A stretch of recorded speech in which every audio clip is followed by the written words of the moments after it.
Ladies and gentlemen, welcome to the Co-Optional Podcast for the 3rd of March 2015. It's US Pancake Day today, I'm told. What? No, it is. I didn't even know we had Pancake Day. Apparently you do. I think IHOP may have started it. It is possible, but I was told today was Pancake Day, so I made American-style pancakes. But it's different in America because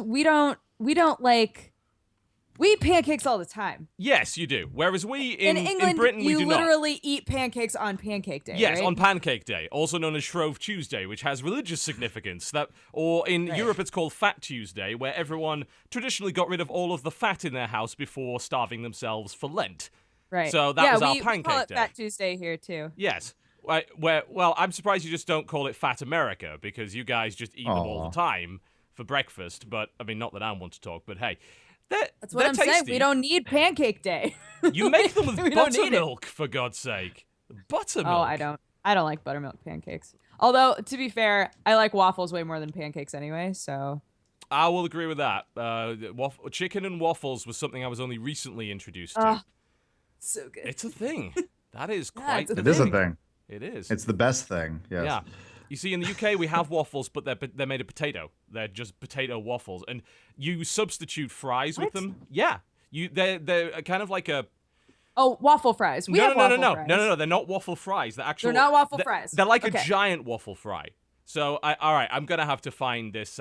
They had a theme song, Bird's Eye Potato Waffles. This must be on YouTube. Yes, here it is. Bird's Eye Potato Waffles. They're waffly versatile. Here we go. I'll be able to play this for all of you. This is waffly. Stop. When it comes to Joy. advertising, the UK is very good at being dumb. Really, really stupid. So what we have here is Bird's Eye Potato Waffles. I have to wait for it.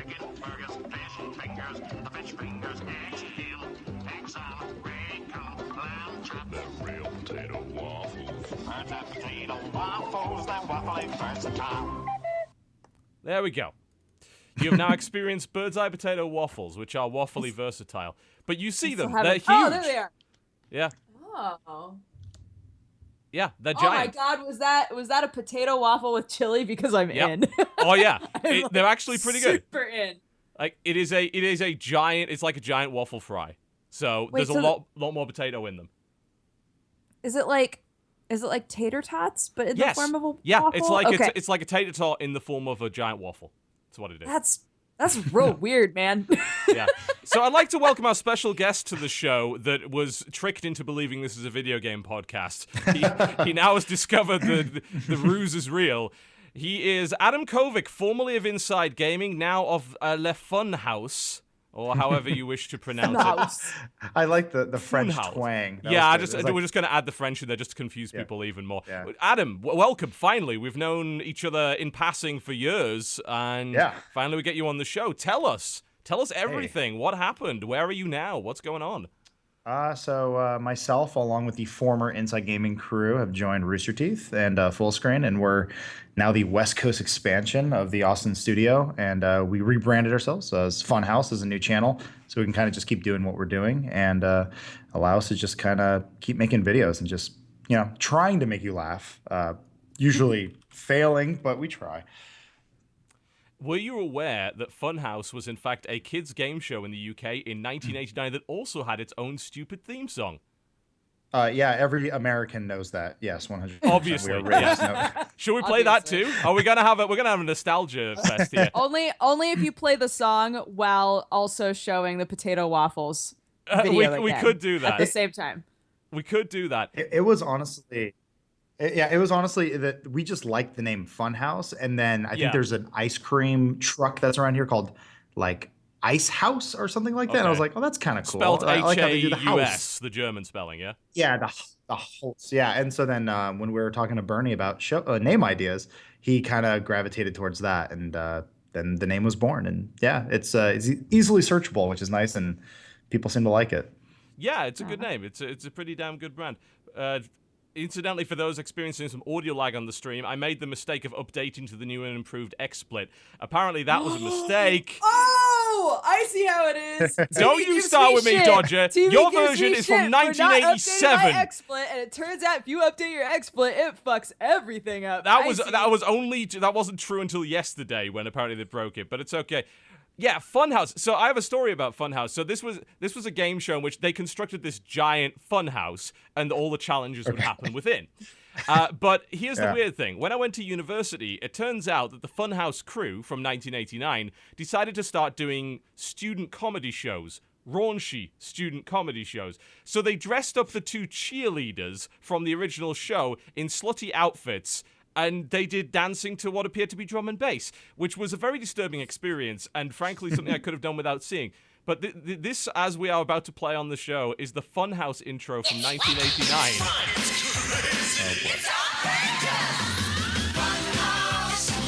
You need to adopt this. Seriously, license it. We don't have a theme song yet, so I think we'll have to. This is it. Who owns it? Is it BBC? What is it? ITV in the UK. I'm pretty sure this show does not run anymore. You could probably steal this and they wouldn't know. So, look, someone always wants some form of monetary compensation for anything, so I don't know how easy it would be to just take. But screw the internet. We do whatever we want. Yeah, it just sounds so exciting. It just feels like there's so much potential and magic. It really does. Yeah, I like the raunchy dancer part with the EDM or whatever it was. Yes, that went a bit weird. I'm not sure what happened with Pat Sharp's life. I don't want to say anything because he might have been one of those people where things went horribly wrong for him and he ended up being arrested or something along those lines. Oh yes, he's most well known for his trademark mullet. Oh dear. Well, business in the front, party in the back. He apparently starred in a controversial music video for Inoue, a single by Manchester act Chinese, in which he was kidnapped, beaten with a baseball bat, and then burned alive. Children's television presenters have gone in strange ways these days. Well, it's funny. There's always like the urban legends of the guys from Blue's Clues. I don't know if you're aware of that show. Yes. Of course, yeah. And it was every other week. It was like, yeah, Steve OD'd. And you're like, wait, what? And he's like, yeah, that dude, like, he blew some dude in the back of a club, and then he OD'd, and he's dead.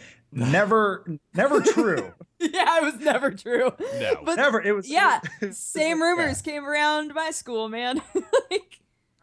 But the funny thing is, the actual Funhaus you're talking about, that sounds real. Like that actually happened to that guy. Oh yes. I don't know. Maybe that's what they. Yeah. I don't know. He had a strange life. Apparently, he now hosts a radio show, which it tends to happen to a lot of children's television presenters later in life in the UK. It's just they just put them on the radio. It's like an old people's home for them. It keeps them contained. It's a strange little island you guys are running over there. We do run a very odd island. Welcome to the Co-optional Podcast, our very own odd island. We do occasionally talk about video games. Coming up on the show, we're going to be talking about the games that we've been playing this week. And I'll also introduce Dodger because I'm extremely rude and didn't do any of that. Dodger, welcome to the show. It's fine. I'm always here. Hello. Yes. You're reliable. Hi, everybody. Jesse is not. Jesse's buggered off. We don't know what the hell happened to him. Yeah, I'm reliable. Thank you. He's not showed up 2 weeks in a row now. We've replaced him with a cat on the overlay. What a patoot. I mean, the cat is far cuter. It's a massive improvement. I'd say equally pettable. I mean, the nice squishy beard. True. He does have that nice squishy beard. Although he's got a Triforce in the middle, and I'm really kind of disturbed by that. Like that's. He either needs to paint that over or do something with it. He actually has a Triforce soul patch? I believe he does, yeah. Just kind of in the middle, there's just missing. It's a little bit strange. Yeah. I'm pretty sure it's not on purpose either. I had a friend who got the Guitar Hero colors from the guitar or whatever tattooed on his wrist, and then a Triforce on his hand right here. A gaming culture that lacks subtlety. I'd say so. To show, yeah, and that was like the full-blown billboard of that, where it's just like, you think Guitar Hero is going to be popular in 10 years? Okay, that's sure, you get that. They keep saying it's going to make a comeback. They say that about Jinko jeans too, and I have yet to see Jinko jeans in this. Jinko jeans are coming back. Jinko jeans are coming back, Adam. I don't know what those things are. Ravers wore them in the late 90s. They would essentially. At one point, I'm from LA, so maybe it was just a Los Angeles thing, but the bottom opening of the jeans had a inch length, and so like if you hit like 40 inches, you were pretty badass, but you look like a jackass. Yeah, you needed to be walking on most of the pant leg. So that was There. usually the goal. I'll type. Also, you can't really. You probably have a hard time searching for it because the spelling is weird. It's JNCO, like that. So, Did they also have a Lo- hilarious commercial that was waffly versatile? Because if they didn't, I then I'm don't not think so. interested. I don't think there was. UK is the king there of was- cheesy commercials. We've got the best shit. I should I'm just gonna do a show take. of I'm gonna those. take your word on it. I'm gonna assume. Yeah. I had a night of just tweeting commercials, and we realized half of the stuff we enjoyed as children, very racist. Extremely racist. We Against can't... who in particular? Umbongo, they drink it in the Congo. I'm like, oh my god. And there's just these black crows strutting on it. Oh my god. Wow. I thought I should have been embarrassed for my country. Well, no. When it comes to racism, we're adorably racist. Like, Yeah. Well, I mean, look, there was that whole other thing. We're still apologizing for that. So yeah, we're, I mean, you are. I mean, obviously. Yeah. I mean, we go to Django Unchained and we're like cheering. We're like, yeah, good, we did it. Yeah. We're all equal now. That long-standing axe to grind with minorities. All right, let's talk about the games that we have been playing this week. Am I going to be starting off with War Thunder? That might be a possibility. I've been driving tanks this week. So I've been thinking about playing a tank game for a long time. And there's two big choices if you want to play a tank game. You play either World of Tanks, which is one of the most popular games in the world, or you play War Thunder, which is a really popular flying game, like flight sim, that recently I was got gonna tank say, sim. I thought that was a game about planes, And then I realized it's the same game. Yeah, so what they did is they put in ground forces, and what they've done is they've kind of combined the two.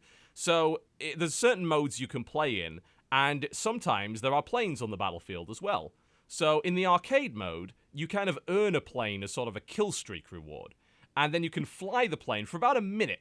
And you can either fly a bomber or a fighter sent to intercept the bomber. And the bomber obviously comes down and bombs the tanks, and it's fucking horrific. And then the fighter tries to shoot them down. And that's all kind of happening above you. But simultaneously, people can also roll out with anti-aircraft tanks. So, like, you can get the Wirbelwind, for instance, if you're on the Axis side of things, which is the best name for a vehicle ever. No one has ever come up with a better name than Wirbelwind. I mean, God, that's fantastic. It sounds like a Bond villain. I like that. Yeah, it does, actually. Wirbelwind.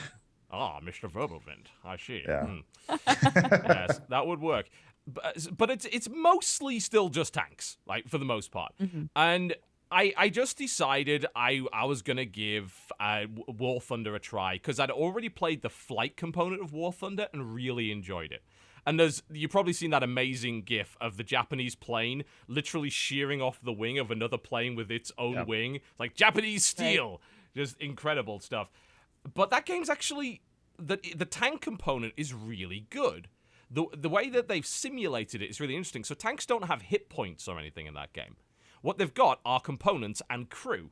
So the way to kill a tank is to either blow up the tank. And how do you blow up a tank? Well, you hit, like, its fuel tank and set it on fire. Or you hit, like, its ammunition and blow it up. Or you knock out all the crew. So you penetrate the hull, then the shell explodes, and you actually get a little X-ray every time you hit a tank, which shows you exactly where the shell hit and what it did. It's kind of like Sniper Elite. You know how it does that? Oh, man. Yeah, when you shoot the balls. That's the best part. Absolutely. Yeah. I mean, it's Nazi the premier testicles. ball shooting simulator. But this is like shooting balls with tanks. Oh, my God. Shooting tank balls is more how I was imagining it. Absolutely. Can the developers of Sniper Elite and War Thunder come together and put giant balls inside of the tanks, and then you can shoot those balls and get the X-ray thing? I would be okay with that. There we go. That's like... It's like Skyrim with balls. It's Thank you very much. You knew it was coming. Oh. I'm just going to get it out there early so you can deal with it and move on. The funny thing is... Oh, no. Believe me, my whole life has been a walking joke. So it's funny when oh, damn it. This is the day. Isn't this the day where we're supposed to be telling our former selves of things to do? Because this seems what's it called? Dear me. Yeah. This is me obviously thinking too highly of myself, but I remember at the time I was like, I was the only idiot. I was the village idiot shouting at everyone like, Far Cry 3 is awesome. You got to play it. You got to play it. I was so excited.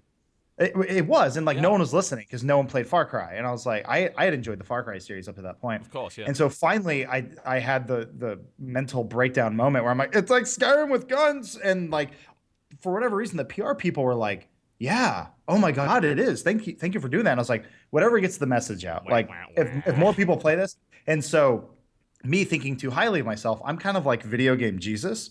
So I Jesus, basically if you will. sacrifice myself so that So the Ubisoft Far can make Cry a lot might of money. live.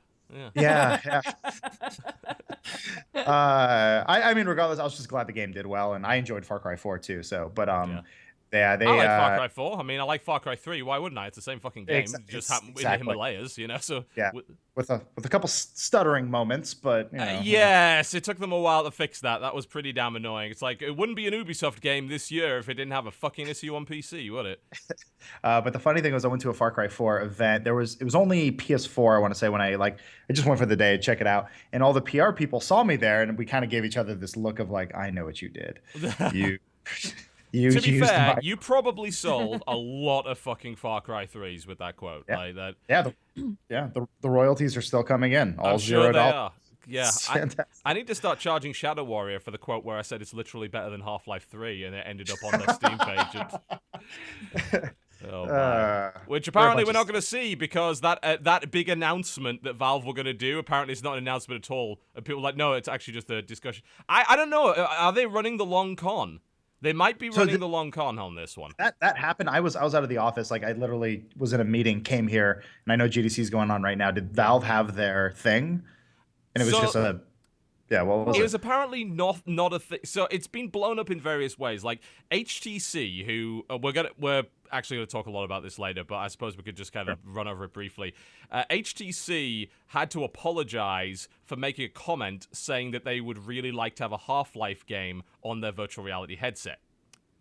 And people misinterpreted that as there's gotta be a Half-Life game on the virtual reality headset. And apparently, the Valve were running a thing at GDC on the 3rd of the 3rd at 3 p.m., which is, I assume, PST, so that's going to be in what? Just under 3 hours. Apparently, it's nothing. It's just this physics engine discussion. That's all they're doing. They're not announcing anything.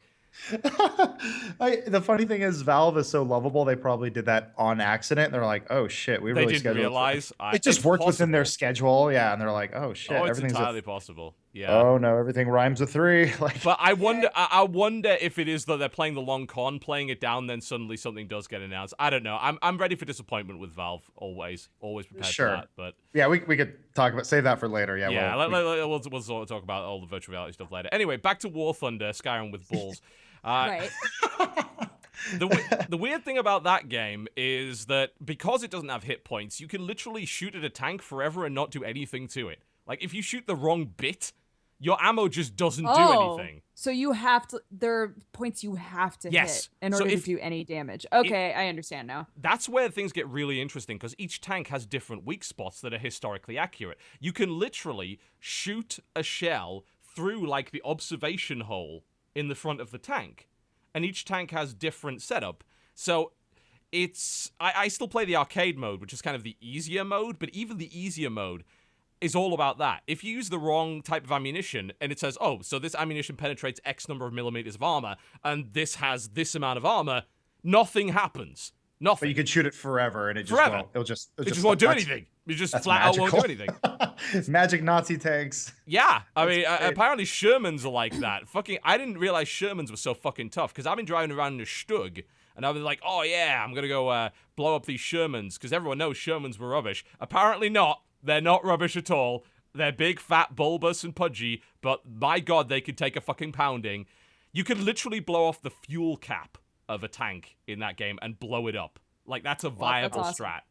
I know nothing about War Thunder. I thought it was, so it's not, has nothing to do with World of Tanks or Wargaming, right? No, it's by a company called Gaijin Entertainment. So gotcha.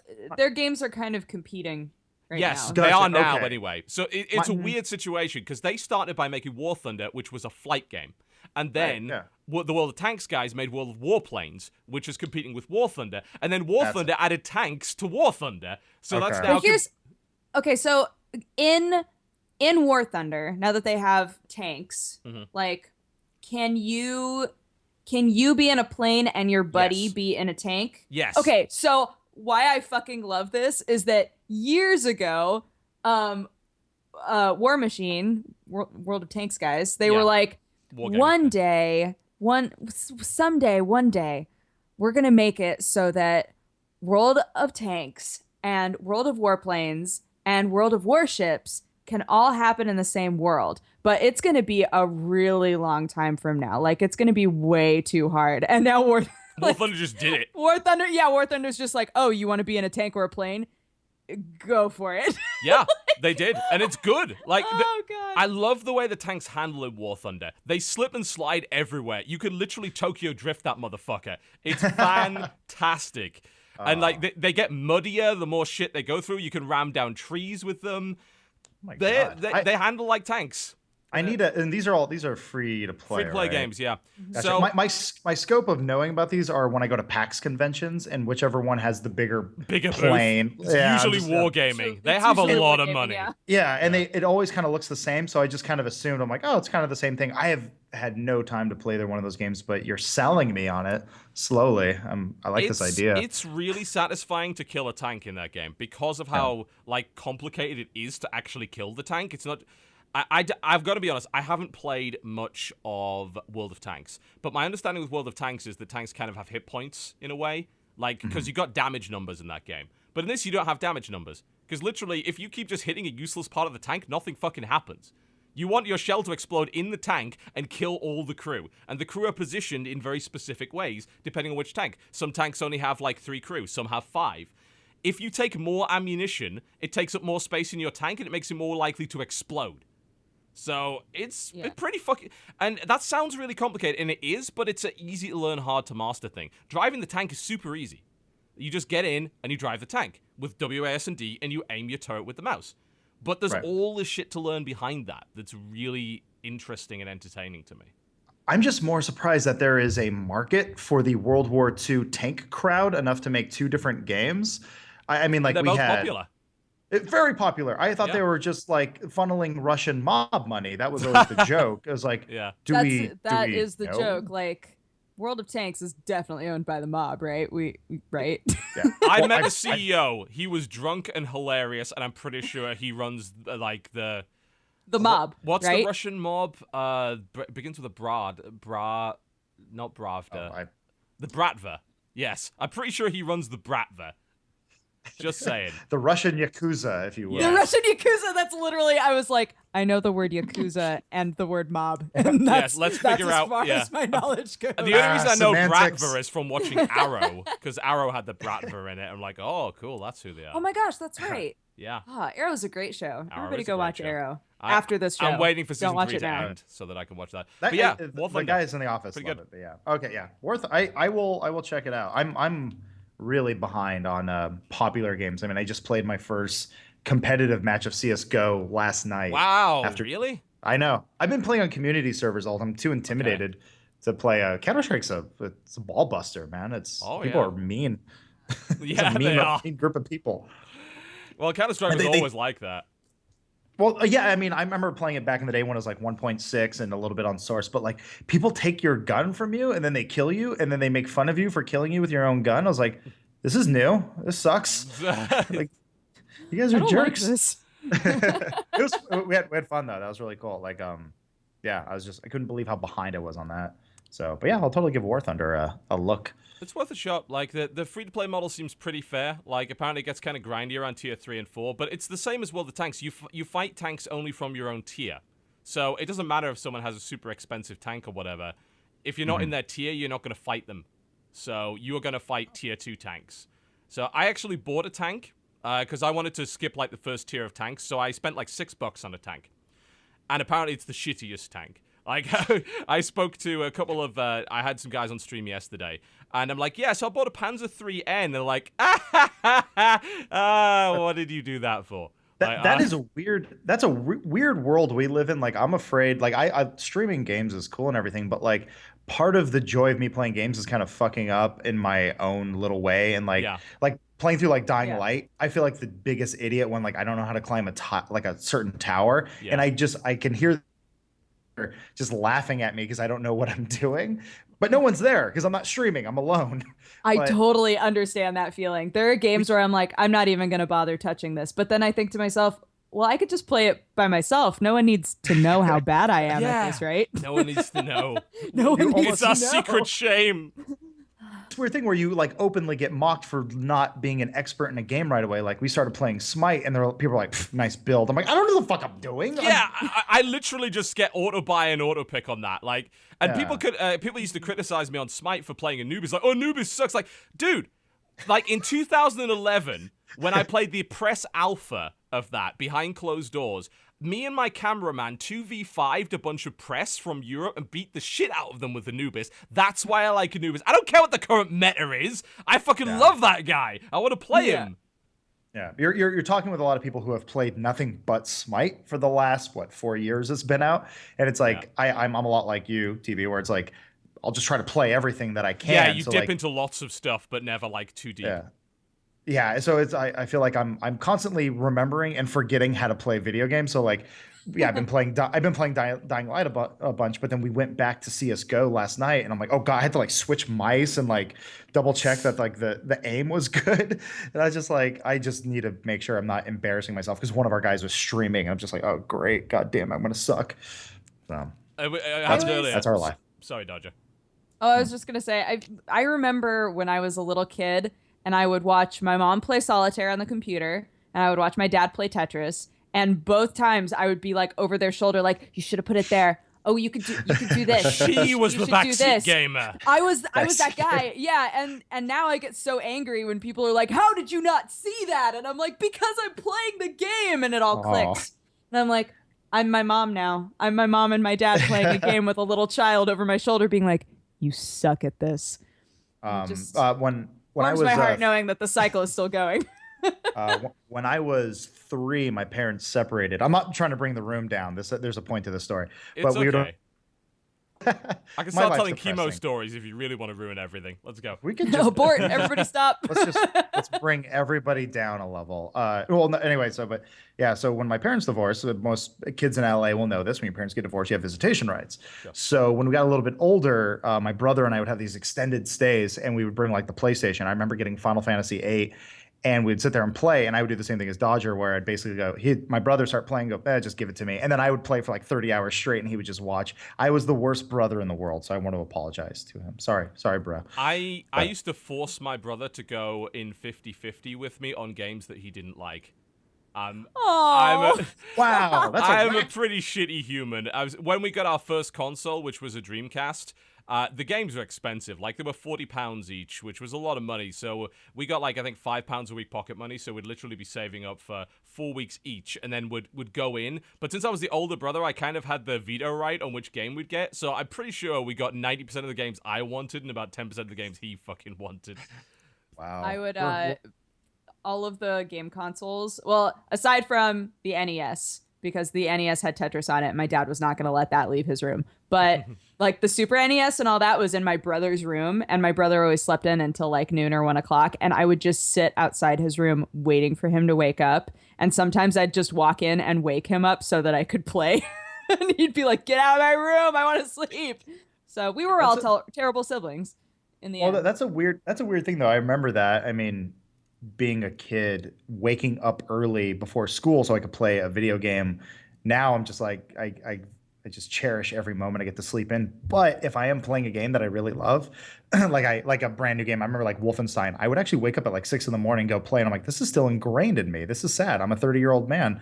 I'm waking up and I'm excited to play a video game. Yeah, it's just something that's in like. Hey, any day I wake up and I'm excited to play a video game is a good day for me, you know, because we do this for a living. So I think it's really important that you hold on to that, because otherwise you just become an embittered like old school games journalist that hates fucking everything and promotes games that are only made in twine. It's like, oh, come on, guys.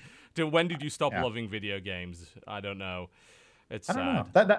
That is tough, actually. I can't imagine anyone who hates the industry they're in. That's actually a sad thing. Like that is one thing I have like come to realize and very grateful for. Is like I enjoy playing video games. Like I get antsy if I don't have something on me. Thank God for my 3DS and my Vita and my cell phone and my Shield tablet and my laptop, because I'd be on the road and I'd have nothing to play.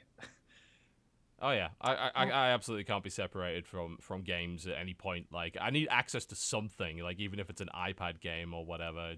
just got to be something to play. It's too easy to get bored. But yeah, I mean, we're all kind of very fortunate to be in an industry that we love, and we've all worked jobs that we fucking didn't. So that gives you a very, very good appreciation, I think, of how that actually works. Yeah, totally. I mean, that's a thing. I think. I mean, working in the MCN space for the last 9 years, I saw a lot of younger kind of kids coming up, and who I don't think really worked a lot of like shitty retail jobs or worked at like Magic Mountain, like I did. I worked a lot of really crap jobs. Oh, there are plenty of people that came into YouTube that have never worked a shitty job in their life, and it turns them into some pretty bad people. Doesn't that blow your mind? Yeah, you gotta watch out for that. Well, I was gonna say, like, it's sad to me just because, like, I always have something to compare my life to. Anytime I'm like, fuck, I gotta stay here late and work on this. I'm like, yeah, but I'm editing footage on a video game, or I'm doing like I'm making a thumbnail. Right? Yeah. I would sit at Anchor Blue was a clothing store I worked at. I'd sit there and just miss Photoshop. I just wanted to use Photoshop. I was like itching to use it. I get to use it all day now for a job, and I'm always like, holy shit, thank God that this happened. You know. Yeah. God absolutely. is a tiny little cat that I worship. I worked at the post office on a night shift. I walked home in the snow at 6 a.m. with fucking holes in my shoes, quite literally, because I didn't have enough money to buy new shoes because I was sending it all over here to kind of support my wife and son while I was separated from them for like 3 years. Yeah, I'm going to be grateful for the job that I currently have, and no, I'm not going to fucking say, you all suck, I'm much better than you. Fuck off. Yeah, so screw that attitude and screw anyone that has it. I just feel sad for people like that. It's just, I have a pity for them. Yeah, well, I mean, that's always kind of my recommendation. I always just tell anyone, one quick, you all good? We actually have this room for an interview. Okay, I'll move out. Yeah, sorry. Being at the full screen office, I have to move around once in a while because we're in flux. So I might have to duck out for a sec because they were using this for a meeting room. But here, actually, this might be fun. This is tour. Take us on a tour. We're going to see the Funhaus. Let's hope the Wi-Fi still works. But no, I was gonna say the thing I kind of recommend to anyone is just get a job that you hate, because then you'll eventually get a job that you like, and you can at least appreciate it. Yeah. Yeah. It works. It's very effective. I would not go back to my financial advisory job for love nor fucking money. I absolutely would not. So, all right. This is fun. Funhaus. Whole lot of fun. Prizes to be won. It's probably going to be just like a regular office, isn't it? Totally. I mean, hey, we're kind of doing an office tour here now. It's actually really sad where we work. This is the first time I've ever done this. This is great. This is fun. This is kind of our locale. Yeah, this is where we shoot over here. We actually just got a 1D, which is really cool. All the guys are out to lunch right here, but this is our production set. We all sit at one table. It's really sad. But it's a cool space. So I'm going to sit at our gaming PC, and I'll just continue talking. So keep going. Seamless. That was fun. I liked that. Yeah. That's what you get. We're working a professional there. That's very good. All right, let's talk a little bit more about games we've been playing this week. So, Dodger, have you been playing anything? I know you played a game called Succulent, but I'm not sure if that counts as a game. I did play Succulent. Oh my god! To be fair, Laura Kay gave the best pitch for that game. Yes, indeed. She was just like, "You got to play it. I'm not going to spoil the ending, but you got to play it." And I was like, "Now that I know that there's an ending in quotation marks, I'm going to play it." And literally the same night that I put up that video, I was hanging out with an old college friend, and she was like, "So I still don't really understand what you do. Like, that's not gonna help. What do you make? Like, what do you do?" And I was like, "Let me show you my most recent video." And she was like, "I don't. What? This didn't help at all. Now I'm just more confused. You made money off of this?" And I was like, "Yes, I did." You see, this is why I can't talk to most people about YouTube, because they just get pissed off. It's like, you don't do shit. I find games that are super weird and possibly sexual, also anime related, and then I play them, and that's my job. Yeah. There's a concentrated group of 12-year-olds who will watch anything I do. It's like, no, it's legal. They're real. It's crazy. They're real, yeah. Yeah, they do exist. They're a demographic. In fact, there are so many of them that they've turned PewDiePie into a multi-million-dollar fucking tycoon. So there you go. That's true. Yeah, Side note, everybody should go watch my video, youtube.com/pressstart to continue. It's been your most successful video all week. Succulent, 129,000 views. Yep. I went into my analytics and it was like, hey, this video called Succulent did really well. And I was like, oh, I know. Don't worry, Oh, I my. know. So what actual yeah. games have you been playing that don't involve I played Druid's Duel. Did you Oh! wind up playing that? I haven't ended up playing that yet. What's it like? Because that looked really good when we watched the trailer for Druid's Duel. Really bad at it. Speaking of games where you don't want people to be watching you play it, Okay. it's one of those. So like you have the concept of it is you're on all of these different floating islands that are in a grid, right? And you want the grid to be entirely your territory. Okay. So it starts off, some levels start off with like half and half territory. Some of them start off with like no one has any territory and you're just trying to gain as much as you can. But you have different classes of druids that all have sort of an animal familiar that they can become. So there's like a tanky one that turns into a bear. The bear can literally just plow through anything and kill everything. There's one that can turn into a wolf, and the wolf is purely for grabbing territory. So he can't attack anything, but he can run around a lot. Right. And then one of them can turn into a bird, and the bird can land anywhere, can go anywhere on the board, including a space that's occupied by an enemy druid. So you can like destroy a druid by just being a hawk and like dive bombing them and taking their spot. So it it's also difficult. looks like the territory disappears as well. Like squares disappear from the board. I have not gotten to a part where that happens yet. Well, that looks does... scary because the board seems to disappear under you, which is a bit terrifying. Oh God. So yeah, you all of the druids have a different amount of space that they can attack, and they all cost a different amount of mana, and you gain mana or magic as you play the game. But you have to think a lot about it, because you might be like, oh man, there's like just one square of territory over there that I can grab, and you go there, but what you didn't realize is that you just happen to be within range of one of the bird druids, which are also archers, right? Like you have to be conscious of so many things, and the mechanics are different enough in that with the animal familiars you have other things to think about that add some fun stuff to it. But yeah, I'm real bad at it. Oh man, I'm like so bad. It looks chess-like in many ways. It looks kind of terrifying. Yeah. It's fun though. You could have just made all of that up, and I would just believe you. I was like, oh, that sounds like a video game. Oh, yeah, sounds about right. Yeah. Well, I mean, it's got druids in it, and they're fighting. It's Druid's Duel. There you go. Yep. Oh man, it's just an extra. That's like the super niche. I love that. It's like we're gonna take this one class from a fantasy role-playing element, and we're gonna make a whole game about it. Like that's just. You said it's indie, right? Sure. It's indie, right? Okay. Yeah. I mean, let's be honest. Everyone's rhetorical. done mages and wizards way too fucking much. It's like, a wizard's battle, or it's time for the druid. It's like druid time. Fuck yeah, let's go. Yeah. Or you can go to like Kingdoms of Amalur, where they're like, you're just all of them. Who cares? Yeah, you're everything. Yeah. Kill everything. Yeah. You're a rogue, wizard, sword man. I don't. Who cares? Like we're out of business. Just have fun with the game. Yes, we spent far too much on bullshit. Unfortunately, that's a sad tale there. I never know if I want to try Druid's Duel. Looks good. I can't decide if I prefer games where they start you off and they're like, you can be anything you want to be, or if I prefer being told, here are a few classes, focus on a thing. I don't know which one I like more. I think I like having classes. I think I like classes too. I like specializing. The main problem is that not every game does classes the same way, so I'm the sort of person that would probably either roll a two-handed warrior or a mage. But there are some games where mages are not very good, or the two-handed warriors are just shitty. And I think the problem with a lot of games is they don't give you the chance to try the class out and actually get a feel for what it can do before everything starts. And some games do the whole abilities thing, which was the phrase coined by Giant Bomb to say, you start with all your abilities, then we arbitrarily take them away for no seemingly good reason. But the benefit of that is you get to try some of that shit out first, before you have to make your ultimate choice. Because you're probably going to be stuck with your choice for the entire game. So you better make sure you fucking like it. Which is what happened to me with damn Dragon Age. I thought, I want to be a two-handed warrior. No, that was a mistake. That's a boring fucking class. You shouldn't have done that. You probably should have picked the mage. Can you not respec in Dragon Age? Is it like whatever I don't believe you can change class. I don't think so. You can respec talents. So if you want to, like, say, I want to take a different talent, so you can do that, but you can't change your class. Once you're locked in, that's it, I believe.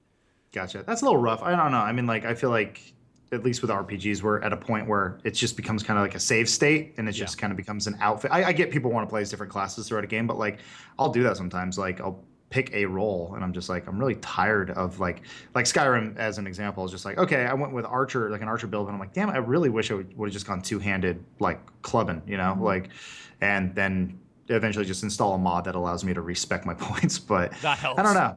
Yeah. I'm like, we that's- live in a day and age where that you shouldn't be punished for that, right? I don't know. I'd say so. Yeah. I think people wind up going back and creating characters over and over again enough anyway. It's just like because they don't like the way it looks, right? Much less the way that it plays. I think I was just too damaged by like Dark Souls, where it's like I'm like, do I really want to spend my souls on this one thing? And then, you know, a giant monster just bashes your face in and you're like, oh, you picked the wrong one, but you're stuck with it for the rest of the game. So have fun, dick. And it's just like, oh, this game hates me. Dark Souls is an intimidating game. There's no doubt. It about is. So fun, though. I know. I want to like it. That's the thing. Like, I have actually gone and just, like, we did a whole series where all we did was play Dark Souls and complain about it. And then we eventually made it into a drinking game. And, like, Did you call it Drunk Souls? Hey, we're that original. Yeah, we called it Dark Souls. Yeah, I think it was actually like a. I think it was a Path of least Reddit. resistance, right? Oh, totally. I think it was originally just like a Reddit post. Someone's like, you should, you know, do Drunk Souls, and they had a chart, and we're like, oh, that's a good idea. Like, we can at least have some. We can get wasted and do like Right. 30 shots every time we play this horrific game. But like, I ended up going off and playing it on my own. And I was like, oh, I actually kind of enjoy this, but I feel like I'm so intimidated when I play it around other people because there's just so much pressure, and then the game just gets harder and harder because the Japanese love punishing their people. Yes, That's one of the things I do like about Monster Hunter is that they start you off and they're like, go into your house that we just happen to have for you. There's a box with literally every base weapon in it. So you can try anything that you want. Have fun. Thank goodness. Because when I started playing Monster Hunter 4, I was like, you know what? Maybe it's time that I figure out how to use the hammer. Use the hammer for like 4 quests and went, maybe I should never touch the hammer again and grab a different weapon instead. So it's kind of nice. Yeah, I think that Monster Hunter kind of strikes the right balance for me between the way the Dark Souls does it and just having something where you can at least change things around if you're not feeling it. Because I mean, I've dived into Monster Hunter before, picked a weapon set that sounded good in theory, and then just fucking hated it and just like, all right, cool, we're gonna try something else now. So that's nice. I need to play Monster Hunter 4. I've actually been avoiding playing it because buying a fucking new 3DS in the States is apparently impossible at the moment. Yeah. It is. So I check right. Amazon luck. every day, and all I see is the ones that people fucking bought and are trying to resell for $1 bazillion each. So Yeah, fuck that. Sam was like, oh, didn't you really like the look of the Majora's Masks ones? There's definitely some on Amazon. And I went to For look and they were like $500, $800. Yeah, I was like, oh, lol. Thank Yeah. you. I mean, if I was going to pick one up, I'd like to get either the Majora's Mask one or the Monster Hunter one. They both look pretty nice. Why not? Can't get any of them for love nor money unless you want to pay fucking $500 for it. I'm not going to... No. Out of principle, I'm not going to fucking do that. I've been playing Majora's Mask just on my 3DS XL. Like, it plays just fine. Like, I don't think you need the extra stick right away. It'll be nice to have later, but... It's Monster Hunter, I think, that really has Monster problems Hunter is if you the don't have the one- stick. Yeah, because I don't have a Yeah. new 3DS either. And trying to play it without a circle pad or the stick, I'm just like, oh, God. It's frustrating. It's just a tough life. Yeah, that was my understanding of it. So I'm just going to wait until they eventually manage to get some goddamn new 3DSs into this fucking country, and then I can actually buy one. Apparently, if you want to buy one in Europe, no problem. Easy, you can get them. You can still get them anywhere, but I can't find them here. None of our local GameStops have any. Well, even Target's run out, for fuck's sake, so I don't know where to find them. Wow. Yeah. Yeah. Nintendo astounds me just because, like, you can't pay someone enough money to buy a Wii U, but people are killing each other for a new 3DS. Or It's fucking like, plastic Mario figures. I mean, Jesus. yeah. It's Nintendo just fascinates me as a company where it's like, how can you be so bad on marketing on one side, which should have just been a Wii 2 or something like that, and then people are going nuts over toys. Like, I don't know. They blow my mind. I don't even know. I have mean- absolutely no idea. I think, well, aside from the fact that we know the port strikes are hurting a lot of business in Yes, that apparently. regard anyway, but also, like, amiibos are collectible, right? So people are going to notice when there isn't enough of a collectible to go around, and they're going to speculate why that is. And then the 3DS, the new 3DS, had 2 different games that people wanted so bad to play on the new 3DS. So people are noticing that as well. I think it just happens to be a lot of bad timing and poor planning colliding.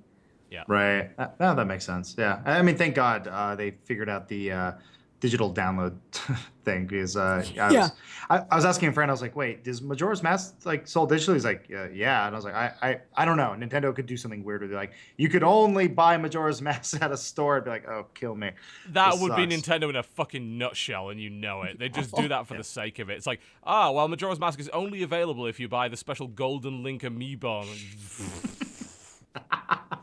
But people love Nintendo, so it's okay. Yes, unless you're a YouTuber, in which case you fucking despise them, and rightfully so. Sure. Jesus. So what is the state of that right now? Because I mean, we don't do a lot of Nintendo stuff here, but we were looking forward to doing Mario Party. So you can't monetize it at all. Okay. Yeah, can't monetize it unless you sign up to their program, which means they get to take 40% after the YouTube side of things. And I believe I don't know if it's before or after your MCN takes it, but I don't know. Right. It's whatever it is, it's bullshit. Like, if you sign up to that program, you are selling yourself completely short. There is no justification for it. I frankly just hope that everyone just stops covering Nintendo and they suddenly realize, oh fuck, we no longer have any YouTube presence this anymore. doesn't work. This was a bad idea. We probably shouldn't have done it. But they're not going to do that. I keep wondering how it works within networks. Because, like, I don't know. A lot of people in Maker have been able to do Monster Hunter videos specifically. But that was without branded, there being right? a problem. And the thing is that the Monster Hunter isn't a Nintendo game, though. It's like because it's Capcom. No. I don't think their thing covers the third-party exclusives. I think it only covers the first-party titles. Okay. That'd make more figured sense. anything played on a Nintendo console might be a problem, but no, they have a list, and I'm pretty sure it's pretty much Pokemon and like the Nintendo first party stuff. Like, and I know Pokemon's like Game Freak. I think they count as a first party studio at this point, but I'm pretty they apparently had a queue for the damn thing. Like, at least they were claiming that loads of people signed up to it. It's like, you're out of your mind. You're out of your mind if you signed up to that. Like, I understand if it was the only thing you could do because your channel's be nothing but Nintendo and you literally have no other choice. But don't pretend it was a benefit. You just got fucked by the company you supported for years. Like, that's horrible. Absolutely horrible. There's definitely something lost in translation. I mean, it's an older Japanese culture that doesn't really understand. It was strange. It was this weird thing. So like, I've always heard that Japan is like the mecca of futurism, and like you should go there and like, it's like looking into the future. It kind of is, if you want to be like kind of it's a good place for a lot of social outcasts to kind of hang out together because no one talks to each other. Everyone's on their cell phones, but their websites are atrocious. Like, they're not like mobile friendly. It's weird. Like, there's certain things they get right and there's certain things they don't get right. It's a really weird culture. I mean, it was a cool place to hang out. You could totally live there, but like, I was like, it's so strange how they're really ahead on some things and really behind on others. Right. Yeah, it is a little bit strange. Corporate culture in particular is it's a bit alien at times. So. I love it. I love you, Japan. Keep making more Attack on Titans. It's a good show. Make those. Yep. Just get on that. Yeah, that'd be great. So you've been playing anything fun this week, Adam? I've been so Dying Light is the game that will never end. It does drag on for a while, doesn't it? Holy crap. I mean, hats off to Techland for making a game that I enjoy. So that's cool. Mm-hmm. Is basically, what did they do before that? Like Call of Juarez and Dead Island. Yeah. Have you played? Call of Juarez was pretty good.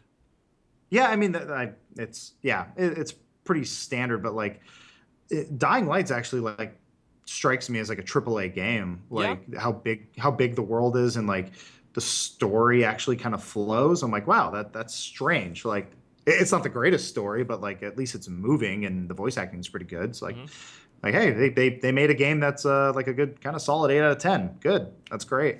And it's just been eating up all my time, like just trying to get through it. And then we at the office pretty much recently picked up Smite, just starting to learn it. It's been a hell of a difficulty curve, but I like if you want to play with another person who's real bad, let me know.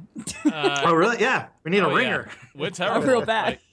Oh, I good. have all the characters, and I could play precisely like one of them. We yeah, got Neath. If you need Neath, I'm there. Oh yeah, you're the Neath player, and I pretty much play Anubis and only fucking Anubis. But we did a celebrity show match at the first inaugural tournament, and we got absolutely wrecked. It was just disastrous. Oh man, Yeah. we are terrible. Yeah. The guys over at who makes that one? That's High Res. right? Yeah. High Res over in Georgia. Yeah, they were super cool and hooked us up with like the character packs and gave us like a bunch of gems. And so like we have more gems than we know what to do with. So I know how that feels. Yeah. So I mean, happy to be the 1%. But really, really freaking cool that they like were so behind on the game that they're kind of like, oh, here we go, just get in on it. And like we've been playing a lot of the guys in Austin, and so like we play back and forth, and it's just been super fun. We get our asses kicked every time, but one of the guys here, Sean Poole, he's like the best at it, so he gets really upset when we basically drag the team down. But I've been messing with Loki. I really like him. He's a lot of fun to play with. So that's probably where I'll stay forever. Yep. Find a class you like. Don't play anything else. Be completely inflexible. What's the name of the... Oh, sorry. Okay, sorry. No, go ahead. We can keep talking about Smite. It's fine. Smite talk. Let's do it. Smite talk. What's the name of the cat goddess? Bastet. Yeah. Wow. Everybody keeps telling me I need to play Bastet. Just for the cats. Yeah. Literally only for the cats. Yeah, that's what like I hear this like roaring pounce every once in a while, and it's someone that's this cat god. Yeah. I don't know. But everyone has a sci-fi skin on now, so it's just kind of like, it's gods in space or something. Who cares? There's some killer skins in that game. They have some of the best skins of free-to-play stuff I've ever seen. Like, I have, I think, Secret Agent Apollo, and it has brand new animations. Like, they gave him guns. When instead of using his chariot, he goes in on a helicopter, and he hangs and drops. It's so good. The animation quality is really nice. Mm-hmm. Yeah, and I think they're still using Unreal 3, which is pretty crazy. Yeah. Yeah, and I was like, hey, good job making a free-to-play, making skins worth buying, I guess, is pretty cool. Yeah. And I mean, it's harder as well because it's a third-person game. They're having to put more effort in by default than someone like League would, where it's all kind of like low resolution. But some of the stuff in that game looks really good, and their animators are obviously very talented because they can make them do all sorts of shit. I mean, God, they've each got individual victory and defeat dancers that are all really good. They don't replicate themselves. They do an individual one. I don't know who's working on animation for that studio, but they know what they're fucking doing. They're doing well in terms of getting people to buy skins as well, so good on them for that. Apparently, Smite's like doing more than 1 million players at the minute. It's up there. And Tribes is just still... don't remind me. Oh, would that it makes just me make so sad. Well, would it just make more sense for them to... Because I can't imagine Tribes is bringing them any cash. Wouldn't it just make sense to, like, I don't know, you start TotalBiscuit Studios, and then you can just run it, right? And that would be nice. Like, I don't know. I mean, I think they hold on to their IP when really, like, it would just be nice if they just open source Tribes. Because, I didn't like Hi-Rez for a long time because of what they did with Tribes. Like, I was really into Tribes. I supported it very early on and really pushed a lot of people to play it. Like, I think I got, like, enough referrals to make a map in that game and some shit. I even did a voice pack for them just out of, like, really just because I wanted to be in the game in some way. I didn't get paid for it or anything. But the game, they fucking tanked it. They torpedoed that shit. They kept releasing OP weapons and then nerfing them later, which pissed a lot of people off. The competitive scene was a joke. They didn't properly balance the game. And they put in a bunch of stuff that people didn't want, and they didn't put in the features that people actually desired. And the game just ended up dying, and it had a terrible tutorial. It didn't fucking teach you how to play that game at all, so people were awful at it, myself included, admittedly. But so I'm really salty about Tribes. I figured you would be. Yeah, I've forgiven them. I think I'll still play Smite, but the thing is, I know that Smite, like, I know Smite's making the money. I know Tribes didn't, but it's just really sad because, like. Yeah. They did a decent job reviving it, and then it just went to hell, and that's just depressing. Yeah, I mean, we're in a world now where, Epic's making another Unreal game, but it's like somewhat open source. So we live in kind of a weird world where, hey, maybe there's still hope. Sure. Maybe someone just makes... or maybe it never comes back again, and everyone just ends up being horribly depressed. That's also possible. Well, there's that other game too. What's it called? It's like Toxic, where they're Toxic. like, no bullshit. Yeah, no bullshit. No nothing. And Oh, like, I hated that trailer. It's just like, Yeah. look, it's an arena shooter. It's like, we already have them. The problem is nobody's playing them. Like, that's. I'm not convinced by the arena shooter revival. I don't think it's going to happen. Like, if you're not playing Quake Live now, you're not going to play whatever the next version of Quake Live is. Like, Right. I don't think people care about arena shooters anymore. I really don't. Not enough. It's all MOBAs and other games. Like people are figuring it out. Where it's just like, I imagine the next Titanfall is just gonna be freaking MOBA. Like it's pretty much already. It was half a MOBA anyway. Yeah, and it's like, hey, why not? They could make Titanfall 2 and then do Titanfall 1 as a re-release as a free-to-play MOBA, and it would make gangbusters. It's just like, just deck out your mech in like a Hello Kitty, skin, and people will buy it.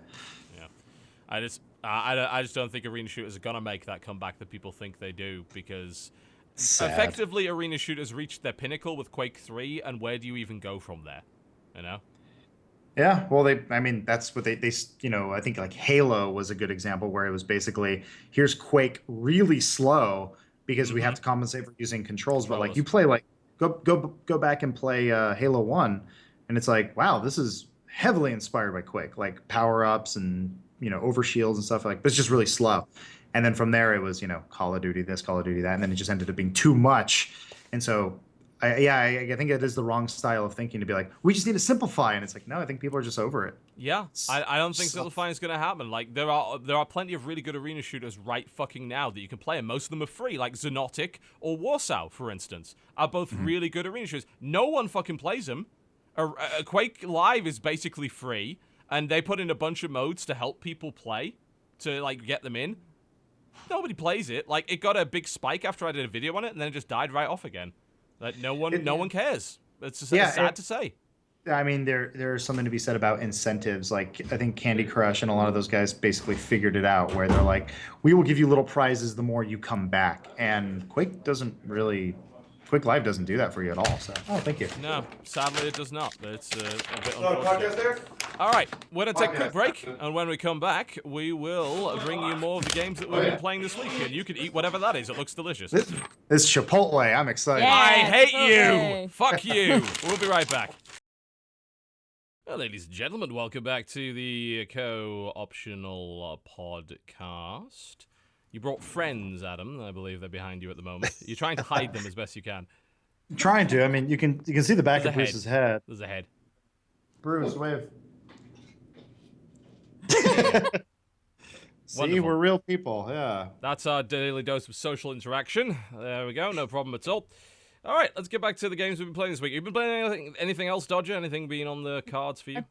I played the Deer God. Ah, yes. Tell me about the Deer God. So the Deer God, I was excited to play it. I'd heard good things. The art style is awesome. Like the game itself looks great. I am not a fan of the game itself though. Okay. It's like, so the idea of it is that the story is you are a hunter. You die in an accident out in the woods after shooting a majestic tiny deer. And then you meet the deer god. And the deer god's like, yo, you shot a deer and that's not cool. So now you got to feel our pain and prove to us that, that you're worthy of coming back to life, basically. So you live your life as a deer. It's an endless runner. It's a side-scrolling endless runner as far as I can tell so far. You can complete quests, but for the most part, you're just running a lot and trying not to die.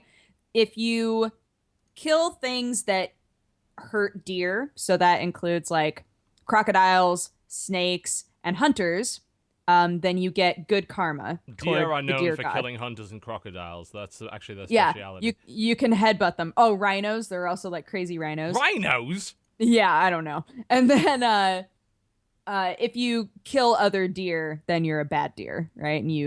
And if you die as a bad deer, you'll get reincarnated into something that can't jump, like a porcupine, and you'll just be kind of like screwed until you die and can start over. It's kind of like being put in timeout. That's sort of how I saw that mechanic as. and it was really frustrating, and I don't think that it worked super well. It was just kind of like, well, I can't go anywhere, so I hope I die. So there's that. But the longer you live, the more you turn into a majestic stag, and you can like meet other lady deer if you're old enough, and you can fill up your heart bubble and have a baby deer. And you have to try that's to what they keep. call it. Fill up your heart bubble. You can Alright, fill okay. up your heart bubble. Yes. I, You can eyebrow bone wiggle. deer, basically. The problem is that all of the areas, so you go into different areas that become very repetitive. You feel like you're doing the same jumps, you're in the same zone. Every now and then, very rarely, you meet someone or something that will give you a quest. But it's kind of random. You don't know when it's going to happen. There are bosses. Some of them are random, and some of them you can like actively seek out. But for the most part, the game itself was kind of a snooze fest, and that made me real sad. Because it looks so cool. It looks beautiful. But I hated that I kept seeing the same scenery over and over and over again without really doing anything other than like headbutting some snakes and then moving on with my life. What was the name of this one? Because I'm kind of into this. The Deer God. I heard you say that. It's like, It's the literal That's the name of the actual game. name. I was like, there's got to be a better name than that, of course. Yeah, you need to get off Steam just for a day. I think you need a break from the Deer Yeah. God. This looks kind of. Oh, I saw this. Yeah. I was looking through like random games to play. So it's got okay. It's like the pixelated style. I remember seeing it's like a not totally swords and sorcery, but same Not sort quite, of. but in that Definite vibe same there. zone. Yeah. Yeah, I remember seeing it. I got a thing for deer. I don't know what it is. I like antlers. I think they're cool. I love so. antlers too. Me too. I was like, this is gonna be real cool. And then the beginning of the game is so like strangely ethereal. Like you're just this hunter, like hanging out with your hunting buddies. You shoot a deer, you get mauled by wolves, and then this giant, like glowing deer is like, you fucked up. You're just like, oh god. Oh. And then and that's the most exciting the game ever was the very beginning. And I played it for like an hour and a half before I was like, nothing's happening in this game. And you could argue that perhaps there were quests that I missed. Maybe I just wasn't seeing things that I needed to see. But for the most part, the game encourages you to just keep running. Like you just run and run and run. And Yeah, kind of looks a little bit like Bit Trip Runner a little bit, which freaking love that game. So yeah, it's a little bit like that. This seems like a game. This seems like a game I'd play if it came onto like the Vita and I had some time on the toilet. Yes, it would be a great toilet Vita game. Yes, I agree. Put it on the digital box. Yeah. Yeah, it looks cool though. I dig it. You have convinced me. I want to see just that beginning. It sounds very like Princess Mononoke. That's kind of cool. Yeah, and I think because the quests are all randomized that way, like you don't know when you're going to run into them. I think there's the potential for somebody to play this game and be like, this is great. Like, I'm doing so much stuff. This is awesome. And I'm like a super fit, hot deer, right? Ripped out of my mind with cool antlers, whatever. Came to mind, yes. But for me, I ran into one quest giver and he was like, meet me in my house. And I was like, okay. I ran for a really, really long time. I finally found a house and I was like, oh my God, is this his house? I went inside and there was like a little gift for me, but the guy wasn't there. And I was like, I don't think that this is fulfilling the quest because you're not here. But is this your house or is there another house I should be looking for? Like, it just didn't, the pacing of it didn't suit what I wanted, I guess. Gotcha. Yeah. I dig the art style though. I think it looks really cool. Yeah, it looks great. Yeah, that's a good find. I know. Yeah. Yeah, it's on the list. I'll play it myself and then I'll see like maybe I get lucky with like more quests and get more shit at the start. Yeah.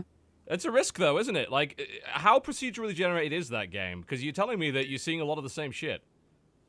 Yeah, I've definitely ran through the same zone multiple times. Right. Yeah. I'm positive. For a $15, that seems a little high for a $15 game, I guess. Yes, that was my feeling too. I don't know the correlation, but yeah, it seems. Yeah, it felt looks like a like $5 indie game. Yes. That's exactly how Sorry. I felt. I was like, I don't think that it should have been $15 for as much as I got out of it in an hour and a half. I don't feel like it should have been worth $15. But again, somebody else might have an experience where they're like, this is fantastic. Totally worth $15, maybe 30, maybe my life savings. It was not me. No, probably that's the developer, but that's fine. Yeah. Oh, well. Can't win them all. Anything we- else? Sorry, Adam, go ahead. Oh no, go ahead. Yeah, sorry. I was done talking about deer. My bad. Okay. Dodger, anything else you've been playing this week? We learned how to play Battlestar Galactica. Yes, we've been playing the Battlestar Galactica board game on the Co-optional Lounge. We are currently...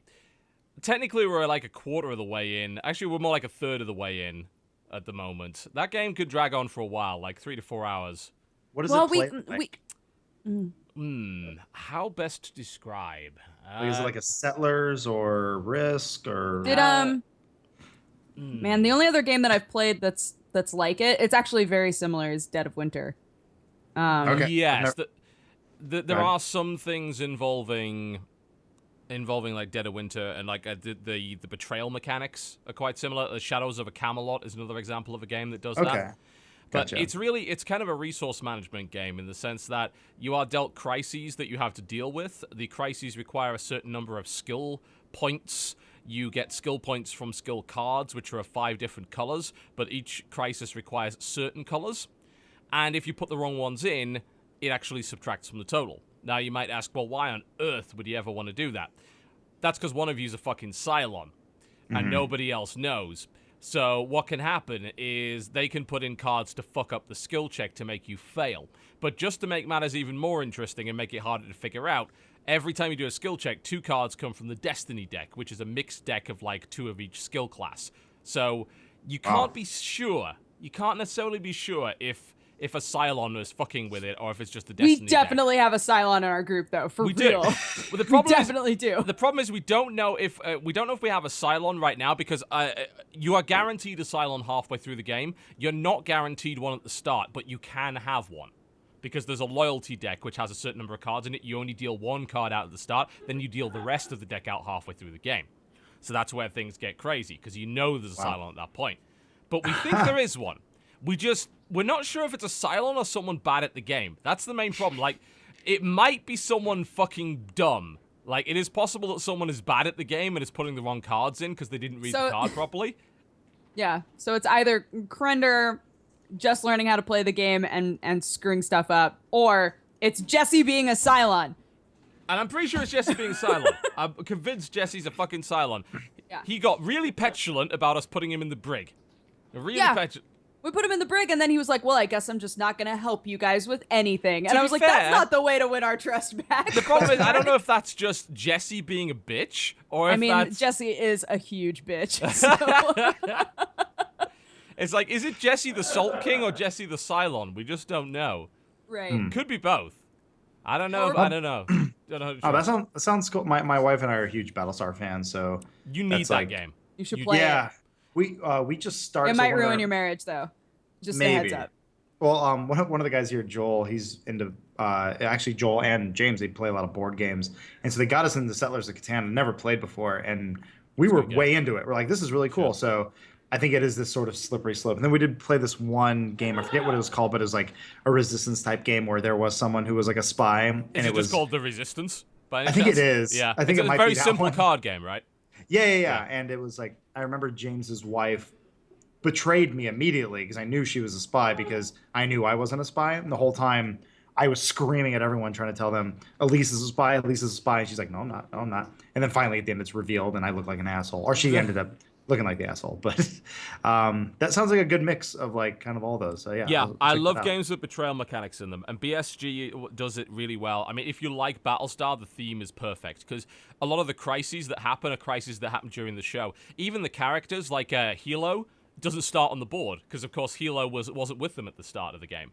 Right. So like Gaius Baltar is more likely to be a Cylon, but simultaneously has abilities that allow him to detect Cylons. So there's all sorts of crazy shit that's very thematic.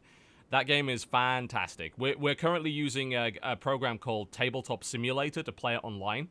they actually have the set on there. Of course, you need to know the rules because it doesn't enforce any of the rules. You need to know them yourself. But yeah, Battlestar is easily one of the best board games I've ever played. And Cool. I absolutely love it. And there's like 3 expansions for it, so you can make it as complicated as you like. We're just playing the base game right now, which is still totally fine.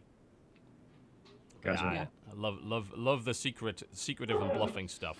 Any game that's got that in, I do want to try Dead of Winter. Dodger, have you actually played Dead of Winter? Do you get the chance to do that? Yeah, I played it on You tabletop. played it on tabletop, didn't you? Yeah.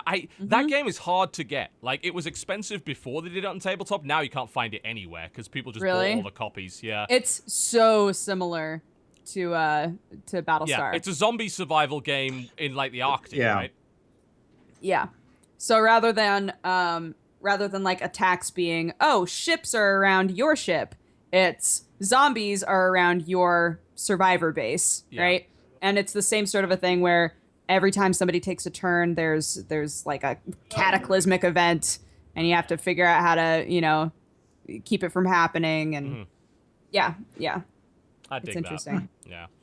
Are either one of you guys going to PAX this week? I am. She is. Okay. I was gonna say you might be able to pick up a copy there, right? Probably, yeah. True. They have they have those really big board game stands there that are usually right next to the Geek Chic guys. It's like, hey, you can't afford us. I'm like, no, I can't. And even if I could, I'd have to wait like a year anyway. That's the thing with Geek Chic. Like, power to them. They're making real good stuff, but they're very upfront about the fact that it's going to take you forever to get the thing you ordered. Yes. We hand make all of this shit, so if you're willing to wait a year and a half to have the table of your dreams. Yeah. And I want a table. Damn. I really do. But what we're just gonna try and like find a local like carpentry place that'll do a custom order and just make it that way. Cause like I can't wait a year and a half for a gaming table. That's just a little bit insane. Like your stuff is nice, but it's expensive and it takes forever. So you could learn to build one by then. Yeah. I probably could build it myself. Yeah. I probably wouldn't look as good, but yeah. Again though, more power to them. Like they're a custom boutique outfit. They're gonna take as long as they're gonna take. Yeah, it's they like have a specific market. It's like the guy Volpin who made all the gaming props. He ended up just getting so many requests that he just couldn't keep up anymore. It's like a 5-year waiting list or something like that. Sounds it's ridiculous. Right. Yeah, he's busy. He's fine. Indeed. But yeah, we love our board games, and we've been running this co-optional lounge show to try and do it. Like, hell, if I was fucking in your shoes, like I'd start a board game show immediately. You've got the people for it, you've got the office for it. It's fucking great fun. A lot of people are getting into it. Like ever since Roleplay started doing the D&D stuff on Twitch, a lot of copycat shows have popped up. And I know like doing board games is a bit harder, but it's not impossible, and it's so much fun. Like I don't know, I think I like board games more than video games a lot of the time. I really do. They're just like, they're so much fun to do, and the social aspect is just phenomenal. Yeah, I mean, there's a lot of similarities, obviously. I mean, look at D&D. I mean, kind of a lot of video games are just based on the the random roll right there. There's just a lot to take from it. But yeah, I like the social aspect. I like that you can still be kind of geek out with your friends, but it's in a socially acceptable sort of way. But yeah, I mean, in terms of doing any sort of content like that here, we're still kind of experimenting with stuff. And then, like I said, we're moving offices out of here in a month, and then I think we're moving again after that to like a different. Yeah, it's a tiered move, but we're building out like an actual studio. So I think when that's done, I think there's a lot more room for it. Like right now, it's a little stuffy. we barely have room to make do gameplays and do a news show, so it's a little tough right now. But I mean, like I just got into Hearthstone, so I'm behind. So really, just now you got to know? No, not well. Over the break, because it came to the Android tablet, so I was like, I'll give it a try. Freaking heroin, man, couldn't stop playing. So bad. Yes, indeed, I understand greatly. Yeah, that game's made me so much money, though. I'm really happy with it. Because it does really well for live streams, right? Yeah, a lot. It's hard to break in now if you're a streamer. Like Tayson Day started streaming it, the Chocolate Rain guy, if you can believe it, which was actually quite good because you just have him read out card text. And it's like, I love your voice so much. Keep reading me card text, Tay. Just do it. But even then, like breaking into the Hearthstone streaming scene now is very difficult because there's a really popular streamer that takes every single time slot that exists. Like Kriparian's got like the late night, kind of early morning Europe locked up. I think early in the morning US time when I get up, it's always a Mars. He's always the guy on. Then Trump takes the mid slot for like the afternoon through to early evening US. Like, and then there's other streamers like Forsen and Reynad that kind of slot in there as well. And anyone else can't get a look in. Like, if you're lucky, you get more than 1,000 viewers if you're not one of those guys. So, yeah. Well, I remember the first time I found you was because you were doing StarCraft commentaries because I was trying to learn how to play StarCraft 2. And I was like, well, that didn't help you, did it? I'm terrible. Well, no, I mean, I would watch. I think you would just do replays of other people's matches, and then you shoutcast it. Yeah. And I was watching, and I was like, oh my god, okay, this guy can make. I realized why I shouldn't play StarCraft because I didn't know what the hell was going on. Hard. Dude, I mean, well, because I played Brood War, and I was like really into it. I'm like, yeah, I think I can hold my own when StarCraft 2 comes out. God no. I just aged too much by then. I just couldn't keep up with all the Koreans. StarCraft 2 was so much easier though. StarCraft! What? You want to play StarCraft? Play StarCraft! Okay. All right. Lawrence loves StarCraft. Don't download it. Sorry. Fantastic. I like that you guys can't see the loud man shouting. It was just like, StarCraft. Like, what the fuck is happening? Oh shit, I just forgot. Anyway, sorry. I have random outbursts like that when it comes to StarCraft as well, I've got to admit. It's just a thing that happens. We all got a little bit of Asperger's right here. It's I fine. think We all so. just let it out. Some of us probably literally. But never mind. Oh my. Yes. So where were we? I've completely lost our train of thought now. StarCraft. Yes. Which I was apparently the talking Legacy of the Void beta is going to be coming out quite soon, according to a report on Daily Dot, which is interesting. They claim that the Legacy of the Void beta will arrive at the end of March, early April. I will see if that's true. Hope so. I'll be okay with that. That would be great. I'm getting a little tired, let's just say, of the current version. Yeah, I have just learned to accept I'm not meant to play StarCraft. I love to watch it. I love watching it. I think it's so fun to watch. Not meant to ever play that game. Yeah. I'm going to try and get back into playing it when the expansion comes out, but I am going to suck my entire life. I know this now. I accept it, and I have moved on. Well, that's the thing. If you're going to be good at a game, you could really only play one game, and that's not fun. Like, who wants to do that? I don't know. That's exactly my thoughts. I mean, even if it's not my job, I was never the kind of guy that would just dedicate to one game. Ever. It would always be like I would have like 5 or 6 on the go at any given time. I'd be flipping between them. So I'd be like, I'm going to play an hour of this now. I'm going to play an hour of that now, and blah, blah, blah, blah. That was good. Well, if you, especially, I mean, in your position, or I guess our positions, when you create content around video games, if you just do one thing, that's good because you'll have a dedicated audience, but you'll be so quickly forgotten the minute that game loses popularity. You saw that a lot with the Call of Duty streamers. Oh, you absolutely did. Like, so many COD guys that were the most successful YouTube channels died. Like, they just died as people stopped caring about watching Call of Duty. Yeah, it's kind of tough. And like a good example is like CNanners. He basically was known for Call of Duty, and then he was like, well, I kind of see this going away. So he switched over to Gmod. Yes. And kind of he's way more PC focused now, and is like very smart guy.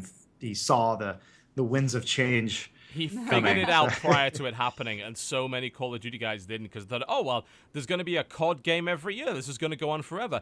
And it's weird, because, like, it's not like Advanced Warfare's a bad game. It's probably the best COD game in ages, at least in my opinion. I fucking love that. Way better than the other shit. But nobody cares to watch it anymore. And that's really odd. Like, it's a very strange shift in YouTube that I've noticed there. I don't know. What the hell's White Boy doing these days, other than getting arrested for drug possession? Yeah. Oh, that's right. Oh, my God. I forgot about that. Oh, did that happen? Oh, Yeah. God. Oh, yeah. He actually got arrested for possession. Oh, my. Yeah. Oh, Jesus. His channel's dead. I'm looking at it right now. He's got like a he's trying to switch over to H1Z1. He's got Battle Royale win H1Z1 18,000 views. White Boy was the guy that was fucking crushing it. He was killing it, yeah. Yeah. Or like around Black Ops, I think, yeah. Yeah.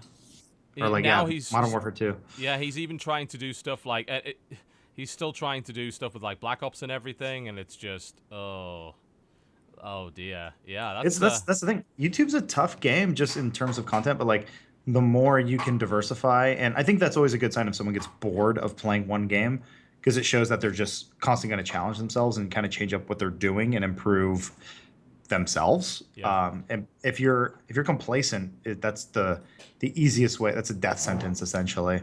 Yeah. It's like, Yeah. no. Well, hell, I mean, Woody's gamer tag. I mean, he was one of the biggest channels on YouTube. He's still pretty big, like, but relative to what he was, you know, it's Painkiller already is keeping him going. Basically, that's almost the entire thing that he does. I had heard something about him that he had switched over to like renting out like Minecraft servers or something like that. Yeah, I think which that's is like, actually his business model now. Yeah, that's smart. Yeah. So there you go. He's barely even like doing YouTube videos anymore, but it's interesting to see transitions. Like some channels manage to make it successfully. Some channels are able to use their contacts to branch out into a different industry. In the case of Woody, you know, he did the Minecraft thing, and he did it from a server standpoint. Like his Minecraft videos, nobody watches them, but apparently he runs a network of highly profitable Minecraft servers, so I'm told. And then you got other guys that just vanish off the map, and they never come back. It's scary. Yeah. I feel like it is really smart to have your YouTube, but also plan on like, how can I utilize this to help myself in the future when my YouTube might possibly die? Yeah, well, I mean, being reliant on a single service like YouTube is never a good idea. I think it's a great service. It's a free service, and you can make money from it. So it's like, hey, no overhead. This is really cool. But it's really dangerous to rely on one source. It's smart from a business perspective to like, that's why you're seeing a lot of guys getting paid to do Vines and Instagrams and all these weird things where it's like, it makes sense. They're trying to diversify. They're not just looking at YouTube because it's a crowded space. No. Yeah. Yep. Business talk. Yeah, cool. Yeah. Some people like that. Some people really like that. Oh God, Muzzafuzzer. Where the hell is he dead? I don't know. No. Muzzafuzza's hasn't done anything in a few months, I don't think. Yeah, he vanished. Like he really did. We had him on the podcast a long time ago. He was big back then. Now he's like, Jesus. I don't know. It's crazy, you know. Pull one out for our homies. You know, the ones long past. It is weird to think. Yeah, I'm trying to think back. I want to say it was 2009 or so when kind of the whole MCN thing started. I've been in the production department of every place I've worked for the last 10 plus years. So it's always like it was always kind of alien to me. I didn't really understand what was going, but I was always watching, and it is really interesting to see how the landscape has been changing and just where we're at now. It's so different than where it was 5 years ago. It's insane. Yep. Press F to pay respects. I had it set to E. Oh, it's just easier. Yeah. F is my grenade. Fair enough. So, back to video games. So I played a game called City Skylines today. The NDA just lifted on that one. It's by Paradox. They basically made a SimCity clone. Except it's not shit. So that's a thing. It's quite the thing, actually. So we streamed it for about 2 hours today. So far, I gotta say, this might be the real deal. Like, it's not bad like Cities XL and XXL, which are all fucking terrible. It runs well, which they don't. It seems to have the right kind of stuff going on with it. It's got good enough options. It's got, like, nice traffic control systems. If you want to make really complicated roads, you can make really complicated roads, which is why I'm fucking awful at it, because I can't do that for love nor money. And you got it's by the developers, I think, of Cities in Motion, which was like a transport simulator. So it's actually got a really good bus system where you can build bus routes and have them kind of move optimally around the city and pick people up and all sorts of shit. But it's also the big city builder. And the cool thing about it, compared to SimCity, is not only is it not online DRM bullshit, but you can actually build a fucking huge city with it. Massive. Absolutely massive. One of the squares in that is the size of an entire SimCity thing, and you can have 9 of those squares. Oh, that's awesome. Yeah. That's actually that's good to hear. I mean, I thought SimCity was kind of, I don't know, I'd hit a moment of like zen, just because like the music was so good and it's just kind of like aesthetically pleasing the way everything looked. But then you hit that barrier where it's like it was so, once you build like a stadium, you're like, I'm out of room. What happened? Yeah. Like, what do I do? No. And people worked out the game was just broken. You know, it promised a lot of things. It's like, hey, yeah, everyone lives in their own house. No, they don't. Like, they live in they just go to whatever house is closest because apparently it's all everything is based around the traffic model, including how sewage works and everything. It's all based around the traffic model, and where people live is not the same every time. They go to different jobs. It was all a facade. Like, it was promised to be a proper simulation. And then it was tiny cities, online-only mode. I lost a ton of money in that game that just vanished. I sent it from one city to another. It's like it got robbed. Like, it just disappeared immediately. There's a lot of strange decisions with that. I didn't really understand, like, was there really that big of a demand for SimCity? Like, The Sims, I always thought, yeah, that makes sense. It's a really big selling game. But, like, SimCity is like, maybe they should have, walked before they sprinted into a wall. Yeah. I don't know. Seemed weird. Yeah, it was a bit weird because SimCity 4 was really good. And then they brought out whatever this is, and I just have no idea. Like, it was just a step back in almost every way. And it was like, hey, you want to play multiplayer SimCity? No, actually. No. Who the fuck wanted to do that? I mean, really? Yeah. We don't care. I mean, yeah, I could see that to me is like the classic kind of like EA meeting where there's a lot of creative people in the room and they're saying, we got all these really cool ideas. And then businessman with the freaking straps comes in and tells you, well, this is what we're going to do, and this is how we're going to lock it down, and this is how we're going to monetize it. And you just have these two different sides of the business clashing. But it sounds like what you're playing right now doesn't have any of that crap going on. They just made a good game, right? Yeah, and it's not even full price. It's a $30 game. And that's awesome. It looks good. It plays well, which is nice. I was really happy with that. Like, it runs fast, which is like SimCity ran like shit and ran even shittier. They had to slow the game down, remember, because the online system was overloaded. They had to take away cheater speed. It's like unbelievable. This just runs well. Like, it's pretty. Everything's well simulated. There's a lot of nice traffic and foot traffic, and buildings look good. There's even billboards on the side of buildings that advertise fake products. I have a factory that's making fish sticks, and no one's buying the fish sticks, so they're very upset. Yeah, I'm watching the trailer right now. It looks really good. Yeah, it does. Like, I mean, I'm not going to judge it yet because the first 10 hours of SimCity was like a trick. Like, those first 10 hours, that Zen period where you were really loving the game, it's like, yeah, they did it. It's amazing. And then after about 10 hours, you're like, hang on a minute. I've done everything I can. My city is full. And I'm just realizing the whole model is broken. Like, nothing does what it's supposed to do. You can't optimize because the traffic doesn't work properly and all sorts of things like that. Yeah. But City Skylines looks good. Like, it's probably going to be full of DLC because it's Paradox. But honestly, like, if it's a good game for $30, I wouldn't object to them bringing out a ton of DLC. Because, like, hey, new shit for my city. Oh my god, yeah, the area of the build is huge. It's massive. That's great. Absolutely Yeah, massive. I'll check. Yeah. Yeah, I'll check that out. It's worth. Like, so far, I'm pretty happy with it. It comes out in about a week. It's being streamed. It still has a few problems here and there, but it's getting there, and it looks really quite good. So I'm gonna keep playing it. I'll probably like try and put about 20 hours in, and then I'll tell people what I think of it. So far, though, after about 3, I like it. I want to play more. This is called Cities XL. No. Sorry. No. Don't buy that. Don't buy that ever. Sorry. Oh God. It's actually called Train Simulator 2007. No. He's a liar too. Adam Kovic. TRAIN. No. Cities Skylines. Do not, under any circumstances, mix it up with Cities XXL. I was gonna say. Yeah, Don't. For some reason, this whole time I thought you were talking about Cities XL, and I was like, I heard that game was real It's shitty. shit. So Don't. That game goes down to 2 frames per second when you build a road. Don't buy Cities XL or XXL or anything from that company. Buy Cities Skylines, which is not that at all. Missed opportunity for Cities XXX. It could have been cool. Oh God. Hey, there we go. You're gonna make a porn I city. was gonna say you make a whole city of porn and it's just really sad and everyone gets really desensitized. Like they're really just sad with themselves. Oh man, it's just like thousands of people in the cleanup industry from that. Like, oh man, it's nothing but street sweepers. Maid service, if you know what I mean. Oh no, What do you mean, TB? I don't mean many things really. I just made that up because I thought it sounded sultry. I guess sperm. Talking about sperm. Which probably sperm. Yeah. So, what else have we been playing? You been playing anything else, Adam? Anything else has been on your radar? Yeah, so we started a new series over here. We're still trying to figure out kind of like the Steam Roulette thing, where we stand with that. But we started a new series called Demo Disc. So here, I'll Oh, pull this. yeah! You opened up the big old demo discs from ages ago. Yeah, so we had a fan send us this thing, and it's full of like, he's got like a Limp Bizkit CD in here and stuff. It's weird. There's a lot of crap. Do you do it all for the nookie, by any chance?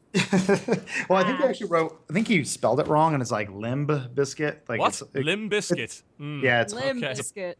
yeah, it's a pirated CD. Don't So talk shit about Limp Bizkit. Limp Bizkit is horrible. So It's my favorite band. He did it all for the nookie. so we've been playing a lot of shit. Yeah. We played. Do you remember a game called Outcast that came out in like 1999? Yes, they redid it and released an HD version, which wasn't really Oh, man. HD at all. Well, we played the original one that came up, so we've just been having fun with that. And then we played Lucius 2. Have you guys checked that out?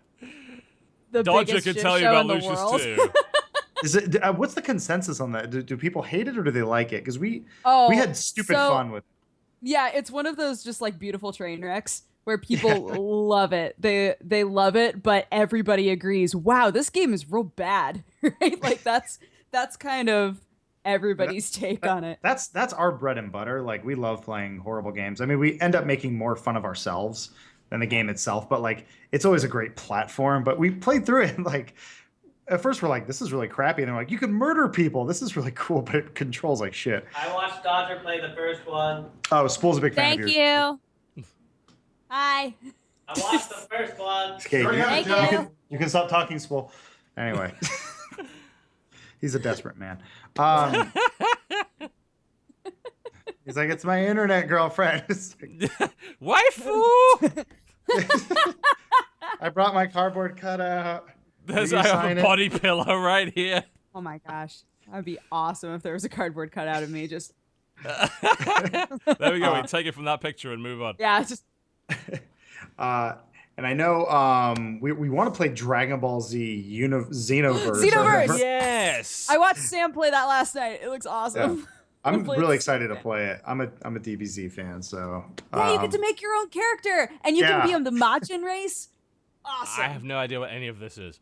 it's all horrible talk. These are horrible human beings. There was a part where Toonami meant something to me, and that word doesn't mean something to the people listening right now. That's probably a good chance you didn't really get into Dragon Ball Z the same time I did.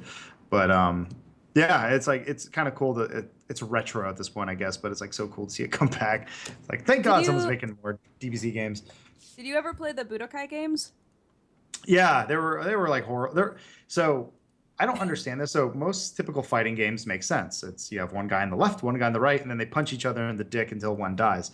For whatever reason, the Dragon Ball Z games is always like you have a power up meter, you can fly up in the sky, and they would try to do a weird split screen thing. Like Dragon Ball Z games were always like weird and busted, but I enjoy them because Oh, I the love source- them. because of the source material. I'm just like, it's nerdy, it's It was- stupid. I apologize. I feel like the Budokai games were one of like the very first Budokai game was the first time that I had played a fighting game where they put QTE in there. It was like, you launch that guy up into the air. Now press all these buttons. Press them now. And I'm like, oh shit, fuck. So, but it winds up. I mean, you feel real frantic about getting that move in. So I'm Yeah, kind of well, okay with it's on our list of things to play. But then also, PAX is coming up this week, so like getting. I think is anything even going to be there? Have you guys heard anything? Like any good games? Well, I mean, Yeah. I imagine there'll be quite a few, but I don't think there's any big announcements unless Blizzard wants to do something. They never. I think they save all that right for BlizzCon now. Usually, but they actually did do stuff with. They announced Hearthstone at a PAX, if you remember correctly. Did they I- really? Yeah, they did. That- I thought that that was makes- like a separate thing. No, they announced it at a PAX. I'm pretty sure they did. I mean, that kind of makes sense with like the tabletop audience. I could see that. Yeah. Kind of seeing that crossover. But yeah, like I guess this is kind of we've been so busy over here. Like I forgot we were flying out this week. Like someone had to Yeah. remind me. They're like, you have to be on a plane in 2 days. Like, oh, okay. Yeah. Yeah. So it's just been a crazy week. The thing I absolutely love about PAX is just going to the indie area and just playing all sorts of really cool shit with really enthusiastic people. That's Yeah. like the coolest thing about PAX. Fuck waiting in line to play some AAA bullshit for 15 minutes. Go to the indie area. There's going to be some really people who are really happy to see you that probably have a really cool thing to show you. And, like, I mean, fuck, every time you go to PAX, there's always great games to play. Yeah, that's actually, I mean, I've been going to PAX for a while. I want to say since 2009. Wow. Something like that. that. It went back before that. I remember, I think I was working at G4 at the time when they first announced it, and they're like, yeah, we don't know if this thing's going to work. And it's like, this is their business model now.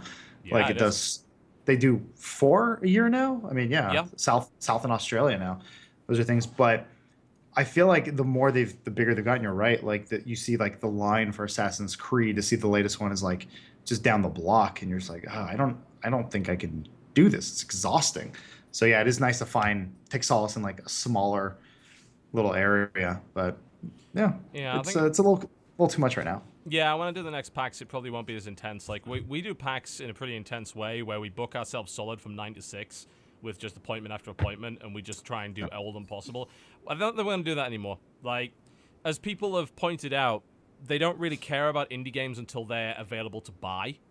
That's the thing we learned, because we got like half, actually, like, compared to what we get now, we got about a quarter of the views on videos we made at PAX versus just making a video right then. So I think, like, I'm just going to go there, maybe play some cool games, maybe get some, like, for some reason people love previews of AAAs. Like, you do a preview of AAA, even if it's just B-reel footage with you talking over it, they'll fucking eat that shit up. Like, I talked over B-reel for Arkham Origins for like 10 minutes, and people were like, yeah, this is great. And then I'm like, here's this amazing indie game that I get to play, and I'm the only person with footage. I'm like, we don't care. Like, all right. Yep. Well, I guess I'm just going to go and play board games and have fun and maybe see some cool games, you know? That seems like the way to do PAX now. Yeah, I mean, you could really... It's weird how you can kind of gauge public interest based on how your numbers do for a video. Yeah. And I mean, there's value to that. I mean, I know there's organizations out there like EDAR and stuff like that who measure game sales, but like, it's really hard to read a hype meter, but you can actually use video views for it. You always see it with a new IP. People are like, I don't know what this is, so they're not searching it. So you get zero search traffic. And if there's not a pretty graphic in the thumbnail, they're not going to click it. Yep. So it's already a lose-lose situation. That's the tough thing with trying to basically put out there like, hey, this new game is cool. That's tough. Yeah, we started having devs ask us to actively hold the video until around launch because it made a huge difference. We held a video for like 3 months, I think, for Antichamber and put it out on the day of release, and he attributes that video to the majority of the game's sales, versus if we'd put it out at the time, it would have been like a fifth of the views. Right, and I mean, that's you're kind of speaking to the video game audience right there, especially those into, you know, Steam users, PC users who are adopted digital distribution for the last 10 years, who are used to it. When you see something that looks cool, you want it immediately. Yeah, you want it right now. Kind of I don't want to go like, ooh, No Man's Sky, can't wait to play that in 5 years. Like, that's not fun. Yeah, no one wants that. Yeah, I think Steam's weirdly become this sort of discovery platform where people, they see something new on the list because there's new games every day on Steam, and they immediately want to know what it is. And where they're going to go to find out? Well, you go to user reviews where it'll be some dank maymays, or you could go to YouTube where you might actually find something out. Yep. So that's how that works. Oh. Well, yeah, cool. I'm surprised that hasn't been gamed a bit more, because we've had PR companies in the world for how long now?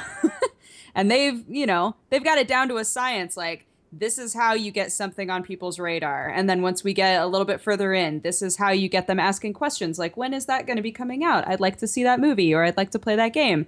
And this is when you push it real hard, you know? And maybe they're just now realizing that we can be that hard push, you know, right at the finish line. We are pretty hard. We are the hard push. Yep. Oh. We don't just give the tip. Way to make it sexual, Adam. We go all the way in. Yeah. Well, I mean, just general video game marketing has changed so much. Like, gone are the days of BioShock Infinite of like, hope you enjoy this game in a decade. Like, it's pretty much Shadow of Mordor, where like, hey, here's this game, it comes out in a couple months, check it out or whatever. And it's like, it's changed so much with just AAA games, and I guess it might be harder to keep games a secret, but their game developers and publishers are realizing quickly that people want it now. And YouTube and Twitch are great vehicles for that. There's a big reason why Amazon bought Twitch. I'm just saying. Yeah. Makes a lot of sense. Yeah. I do think it depends on the developer. Some developers are trying, no names. Some developers are trying really hard to show that like they're working on something cool. This is going to be different, guys. It's going to be so cool. Your minds are going to be blown. And then, we forget that they ever said that, and then a game comes out. Yeah, and the only way they can really pull that off these days is if they are in early access. As they are, if they're in early access, then they will be able to make that happen. And they will put themselves in a situation where, you can get in now. It's not fucking done, Right. but you can get in now. And that's important enough for a lot of people. Right. And you can have something like Star Citizen where everyone's like really happy, or you can have like a DayZ thing where everyone's just perpetually miserable. mad at the game. Yeah. Well, it's a miserable game, so whatever. I would never make a zombie survival game in a million years. The communities are very, very angry when they play games like that. And none of them are ever going to be finished. You know it. Like, even H1Z1, which is probably the most popular right now, that's going to take ages to fucking finish. And people are perpetually mad at that game. Oh, dear. Yeah. I think that's sort of the audience. It's a weird thing too. Like I had never really gotten to MOBAs until I think I played League once, and I played some Heroes of the Storm, but it wasn't until we played Smite where I really understood the anger of one person fucks up and the whole thing just falls apart. Falls to pieces. And there is just a very kind of toxic attitude that is in like certain communities, and I see it a lot with the zombie survival people out there, and then also with MOBA crowds. It's just a lot of angry young children. Yeah, they do exist. There's no doubt. Yeah, a lot of kicking and screaming. Oh yes, plenty of that. But we love you, Sometimes, fans. Yeah. but you're beautiful. Please keep watching our ads so we can live. So I played Social Justice Warriors, by the way. Oh yeah, how was that? How'd you like that? I don't. Yeah. It's not very good. You don't like it? No. Oh. It's a flash game basically, and I don't even like using that term, but it's the kind of thing that you would find on Newgrounds, and it would be fun for about 10 minutes, and then it boils down to basically being nothing. It's weird how Newgrounds spawned a bunch of genres that end up on mobile phones, like the fucking tug-of-war strategy genre, for instance. That's not even a fucking genre, but it was on Newgrounds, and so people on mobile devices made 5,000 of them. And well, they ended up Angry Birds was basically that, right? Well, yeah, like, I mean, Angry Birds Clone Crush the Castle, which was a new exactly. Newgrounds game. There's a lot of stuff like that, but Social Justice Warriors is like an argument simulator that's essentially a very, very light battle RPG where you pick one of 4 options every time, and you attack either their sanity bar or their reputation bar, and you keep just fighting trolls until one dies. And you get occasional buffs from the social justice druid comes and asks you a question. The social justice necromancer comes, blah, blah, and asks why people don't like skeletons. And I don't know, it just mechanically is just so fucking shallow. Like, there's really not much there. It's a fun gimmick for about 10 minutes, and then you just say, well, it's a shame there's not more video game here. And from the political side of things, I choose to believe that the developer is trying to get across the point that both of them are idiots, but I can never be 100% sure because I've seen this shit in real life. Like, I've seen people say these exact things, and I'm like, I don't know if that counts as a troll or if you actually think that's a good counter-argument, because I did law at university, and you guys would be kicked the fuck out within 5 minutes. Fallacies after. How do I hold all these fallacies? Fallacies, where they're just everywhere. They're coming out of my nostrils. There's so many. Oh man, yeah. No, it's not worth the money. I'm sorry. Like, pick it up in a bundle and maybe have 20 minutes of fun with it. But it's a cute idea, but cute ideas do not necessarily good games make. If you're thinking this will be the new Papers, Please, you are sadly mistaken. It is absolutely not. No. It sounds kind of like a group of guys thought it was a clever idea. Yes. And we're kind of like in a chat room, like, wouldn't this be great? And then they kept talking about how great it would be, and then you kind of got what you got. So yeah, you got what you got. I mean, it's not an expensive game. It's like $8, but I wouldn't pay $8 for it. Like, I didn't have maybe an hour's worth of fun with that. So, yeah, I'm afraid not. I'd love to tell you otherwise, but it's just not true. Have you played the game? How do you do it? Oh, the sex game, yes. Yeah. So yeah, that was apparently made. Oh, the one where the little girl like has the dolls. Yes. I was expecting more. There's not a lot. You've actually played it? Yeah. It's free to play on Steam. Yeah. So you could probably. Oh, I played it as a browser game a long time ago. That's really really? funny. It was a game jam, wasn't it? They made it in 3 days, and then it ended up winning an IGF award, which allowed it to bypass Greenlight. I thought it was a joke. I thought someone was just being really. I mean, funny. I think it is. You know. Is Is it? it though? it's hard to tell. It's like so on one hand you have Tim and Eric who go out of their way to make like insane sort of like nightmare television, but at the same time you have a subreddit called Not Tim and Eric, and it's all videos that are basically Tim and Eric-esque, but unintentionally that way. Right. So this game is it? No, Did it because mean to be funny? I okay, don't know. for the people who are watching right now that don't know what this game is, it's you're a little girl, your mom leaves the house, and then you have dolls, and you're supposed to like make the dolls hit like Have sex. touch each other in sexy ways. You have to make the sex. Yeah, have to and do. which could be so many things, because in this game, so many things count. So you're just, wow, I had because sex. she doesn't know. Yeah. No, Yeah, that's I the had point. sex 8,000 times, right? Like at the end.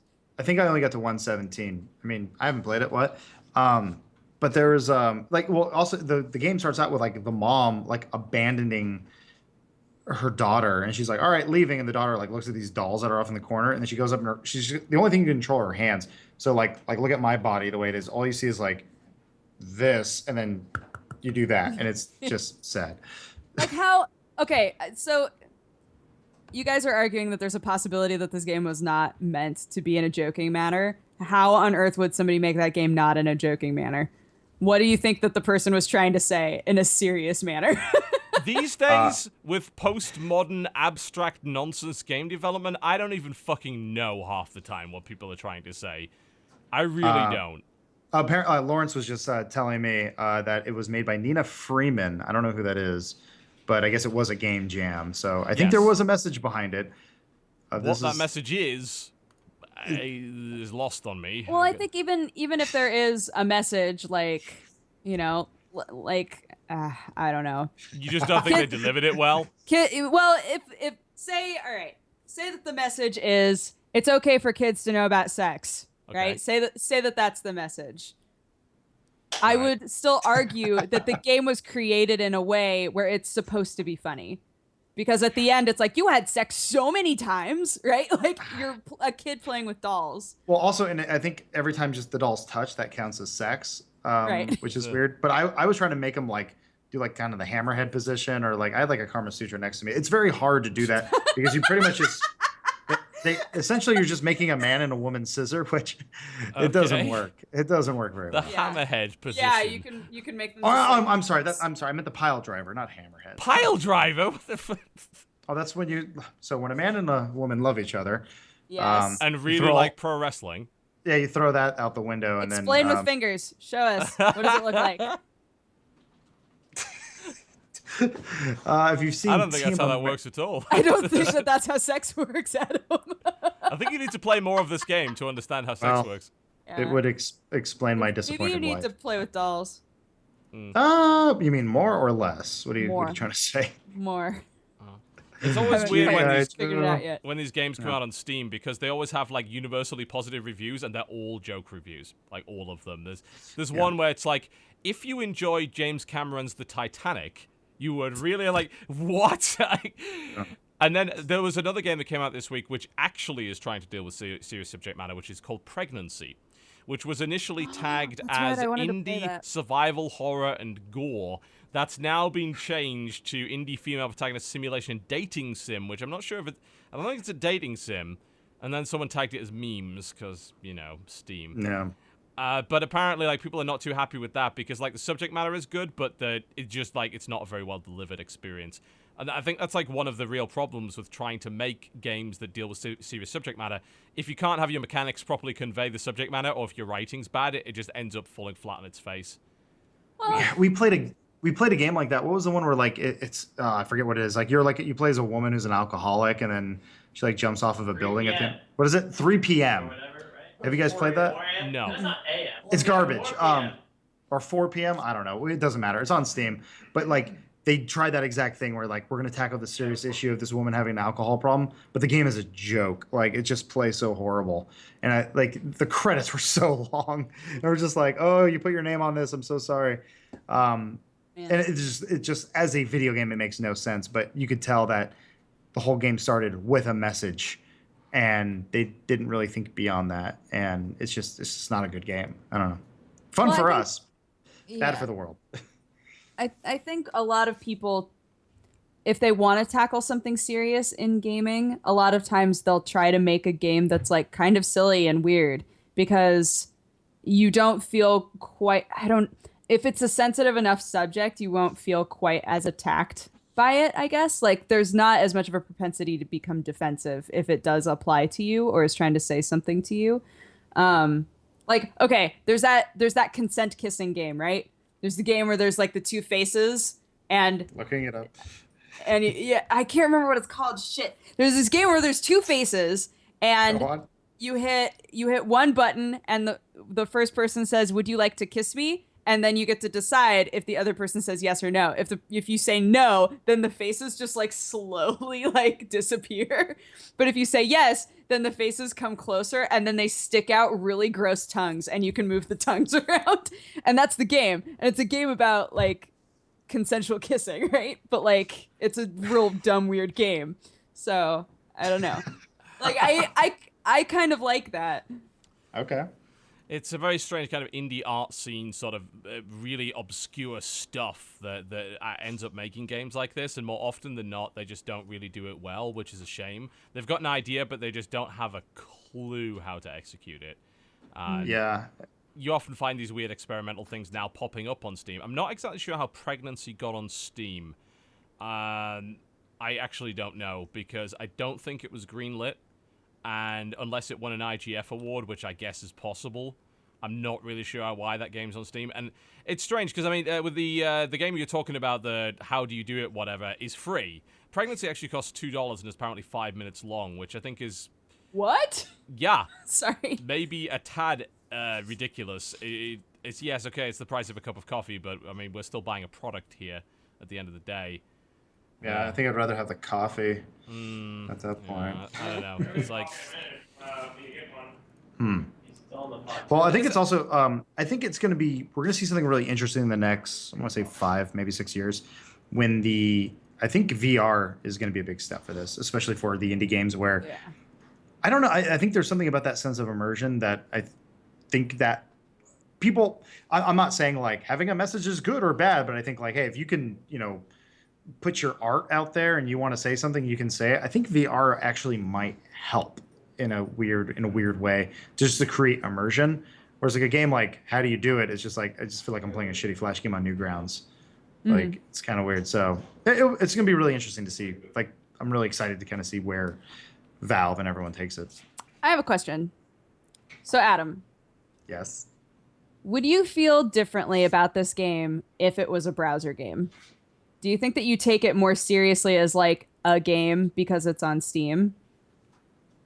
Yeah, I think that there is like there's something prestigious to be part of Steam, right? And so like you feel like the game is exactly like I think that there's still that stigma kind of there because like every time I want to play a AAA game, I open up Steam, and so now this game that could have, I mean, I could load in Chrome in 2.2 seconds with a download is on the same platform. So yeah, you have this kind of false sense of, I don't know, like this weird sort of, I don't know, like it's in the same category as Shadow Mordor, I guess.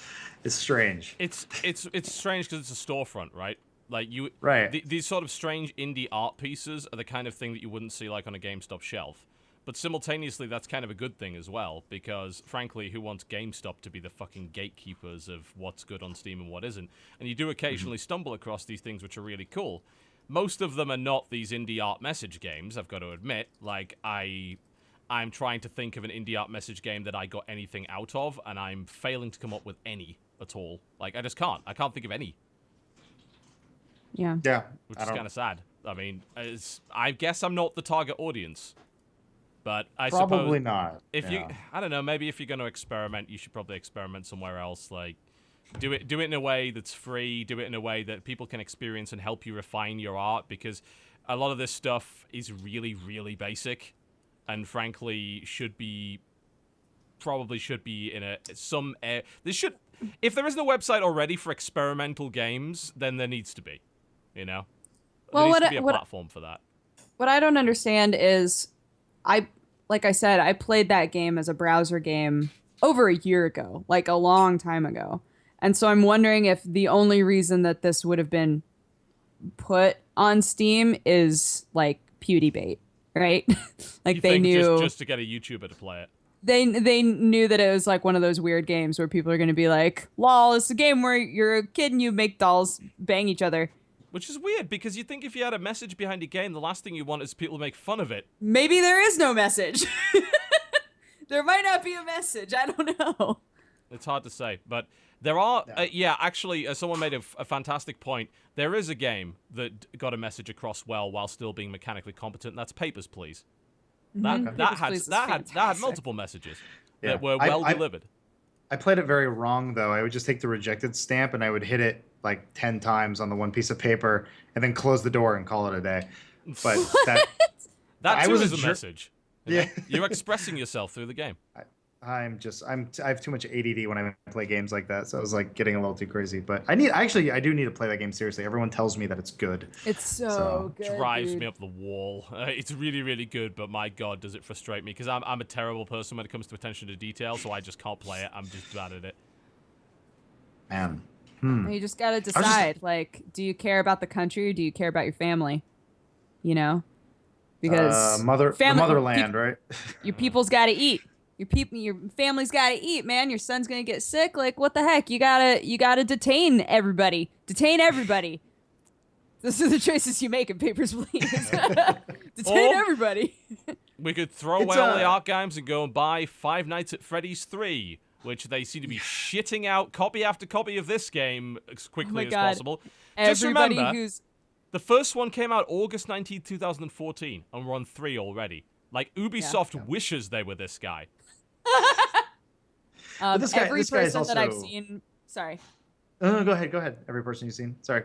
Every person that I've seen play this game so far has been, like, diving real deep into the story. They've been like, so this guy said this thing, which means this thing, which ties into this thing from the second game, which also ties back to the first game. And I'm like, oh my goodness. Can't. I don't know how much of that is real and how much of it is just Matt Pat making shit up for money, which is fine because that's exactly what he does. But a lot of people take game theory. We were having this discussion on Twitter earlier. How many people take game theory way fucking more seriously than Matt Pat ever intended it to be? A lot of 10. Let me put it this way. It's mostly 10-year-olds. I know this because on the bus to school, most of the kids are playing Five Nights at Freddy's on their phones. They are like 10-year-olds, 11-year-olds. That's what they're playing. Yeah. That's weird. Yeah. But it's strange. It's very strange. But it's true. That's the demographic. But, I mean, you know, when you've got a game that's pretty much whose success is entirely based on how much Markiplier and PewDiePie played it, I guess that's to be expected, right? Yeah, I mean, you have two of the biggest audience grabbers playing your game for free. Yep, all the demographics that are between 8 and 11 years old, which is to be expected. Yep. So, yeah, they're going to play it. It's, I mean, the developer is very smart. I mean, he's very smart. It's just kick him out. Make him bank. Yeah, do what you got to do. I mean, and if people are buying it and playing it and having fun with the lore, I guess. I mean, cool. Yes. More power to you. I mean, hey, whatever. If whatever works. I think, like you were saying, I think the audience is usually way more invested in the story or the lore of a video game than the actual developer is. Because typically, when the developer is way too much into the lore, the game tends to not really be that great. Like that Outcast game was garbage. not all the time. I'm just saying, like, I'm trying to think of games where people come out and they're like, what was the one that like basically put Majesco out of business? Advent Rising or something like that. Advent Rising. Yeah, Advent Rising. My. Yeah. Yeah. And they're like, we are the next Star Wars. Like, look at us. We're so big. We're like, we've created a universe. And it's like, no one gives a shit. Lore often comes second place to gameplay, and frankly, it should stay that way. Like, I don't give a fuck about your lore as long as your game plays well. You know, and good lore isn't going to save a bad video game because people are not going to suffer through it in order to experience that lore in the first place. Yeah. Well, yeah, and I also feel like if an author does, you know, all of their work and they really flesh out a world, flesh out the characters, sometimes it's just really hard for them to say, all right, but this is all that people need to know in order for this story to progress smoothly and make sense. That happens in books, that happens in games, that happens in movies, where people just, like Adam was saying, they just get so attached to all of these details that they've concocted that they're like, I want everybody to know all of this. It's like, no, stop.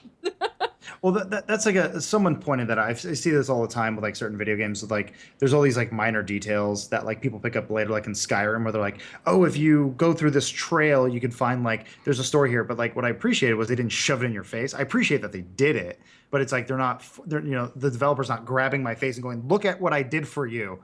Like in that case, less is more. Yeah. Yeah, well, I mean, it's an interesting discussion just as to how exactly people experience lore in games and how developers can implement it in such a way that allows the obsessives to get all of that information and then simultaneously doesn't shove it in the face of everybody else. I mean, audio logs have been used for a long time, which in some cases works, and then in other cases it forces you to fucking stop moving and not be able to replay them at a later date. That's fucking annoying. Yeah. I think the way Dragon Age did it was pretty good. You know, just put it in a book. Do you ever feel like audio logs are like an afterthought? Like they finish the game and they're like, "Shh, we have all the story that we cut out. How can we keep it in there?" I think that's probably right. It's like, hey, someone wrote all this background lore. It didn't get into the main voice acting. We couldn't get it into the cutscenes, and we couldn't get it into the environmental storytelling. So we're going to put audio logs in, which are pretty much like the most contrived way of doing environmental storytelling. Not that they have been badly done all the time. System Shock 2 did it very well. Mm-hmm. I liked Dead Space audio logs. Yeah. Yeah. Survival horror uses them well, I would say. Mm-hmm. Yeah. It's hard to do it where it actually has an impact on the game, though, I guess. It's sort of thing like, I feel like there's so many games where I've played like, I'm trying to think, I think Wolfenstein may have had them. I don't remember. Wolfenstein did them well. Yeah, and it was cool where you find like, one of our guys, Lawrence pointed out, it's like, there's a German version of like the Beatles. And you're like, that's cool. Yes. Like that. I love finding those records. They were fantastic. Yeah, like that's pretty cool. But like, it doesn't really impact the story. It's like that game could have probably been the same with or without it. It was just like a nice little, cherry on top, basically. I think it added to the atmosphere a little bit because it really did reinforce the idea that this is what the world would be like if the Nazis had actually won. And what I really liked in Wolfenstein was finding the news articles. That was fantastic. Like reading all the pieces of news about how shit went a different way. It's like, hey, this is how we took over London. It's like that never happened. I want to know how you did it. That was pretty great. When it came to environmental storytelling, I'd say that Wolfenstein was pretty damn good at what it did. It had no right to be either. It should have been dumb as shit, and it wasn't. No, so. we all sat around here. We're like, if Valve decides not to make Half-Life 3 and they just want to do like a CS:GO sort of thing where they hire another developer like Hidden Path, somewhere like Machine Games, like they did great with Wolfenstein. I would be happy with them making Half-Life 3. I think they do a fantastic job. Yeah. And put Jimi Hendrix in Half-Life 3. There you go. Problem solved. Ah, perfect. Absolutely. Did it. All right, let's take a break, and when we come back, we'll talk about the news this week, which includes Half-Life and VR and other stuff. You're watching the Co-Optional Podcast. Don't go anywhere. Well, ladies and gentlemen, welcome back to the Co-Optional Podcast for the final 40 or so minutes of the show. We got some news, or more accurately, we kind of don't.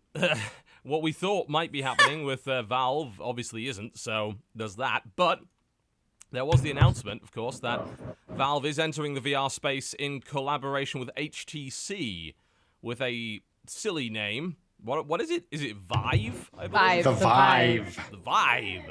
Which sounds like an energy drink. That's HTC, not Valve calling it that, right? Or is that just their love baby? Oh, I think that's their love child. They're both working together. They decided to name Vive. That is an awful name. That is a bad name. I would throw my kid off a cliff if his name was Vive. I don't think it's the worst possible name. That's not the worst possible one. I mean, I don't know. Anal discharge is a pretty bad one. Yeah. Yeah, it's just there are other options. The cock ring, brought to you by anal discharge. It goes on your face. Awesome. So yeah, it's not the worst name in the world. You're right. Yes, Yeah, okay. yeah. So we have concluded that Vive could be worse. Good. So they're entering the market. I don't really think there's a lot of analysis to put into this, really. I mean, frankly, I'm happy that someone else other than Oculus is entering, because competition is important. Will it be confusing to consumers? Maybe. Do I care? No. Consumers find everything confusing. That's not an excuse not to release more than one fucking product. I don't think it will be confusing. I think Oculus has been around now that everybody knows Oculus. Like, in the end, they're going to have a big leg up. But it is good that we have Sony making one, and now we have Valve making one. Because yeah, again, that means that there's some competition and there won't be a monopoly. Like who would want that? Yeah, I think people are thinking that you need a specific headset to play games, I guess, but it's like think of it more of like a cell phone and a mouse combined into one thing. So it's like you can buy a million different mice, you can buy a million different phones. They all pretty much do the same thing. They do them differently. So yeah, Valve's might not be as good as Oculus or vice versa, but that's actually what excites me is that we could have a better product. That's the best. That's the best thing. Are people complaining there's more than one kind of monitor you can buy? Because, I mean, really, this is a monitor that goes on your face, really. That's what it is. Or why can't we do 2 monitors that go on your face? I guess because this is being pushed as the next big step for gaming in general, everybody's real worried that it's not going to go off well or that the wrong people are going to pull ahead. Yeah. Well, think back to like touch screens on phones. Remember, I'm pretty sure everyone knew someone who's like, I can't get rid of my keyboard on my smartphone. Like it needs to be. I still think this way. Yeah. Well, I'm like, my mom was that way where she was like, she bought a Bluetooth keyboard attachment for her iPhone where she's like, I need to feel the keys. And now she's like, fuck, I don't need it anymore. But I think that's sort of the thing with VR. It's like, try before you buy, but like seeing is believing. I just did 2 quotes. I want to kill myself. Try before you buy, but seeing is believing. Did I It's say like synergy? monitors with guns. Yeah. It's like my brain matter on my screen. Yeah. I think it's that sort of thing where it's like when you first use it, it will make sense to people. That's all it is. The same with touch phones. It's like once you started swiping stuff, you're like, oh, this makes sense. It actually works. I see now. Yes. Kind of works. But yeah, exactly. And that's an art in itself, is like creating something that people don't already use, but still making it intuitive. It'll be interesting to see like if any of them achieve that, where people feel like they can just pick it up and use it and they get it, Yeah, we'll see. It's going to affect a lot of things. Obviously, they're going to be adding modes to existing games.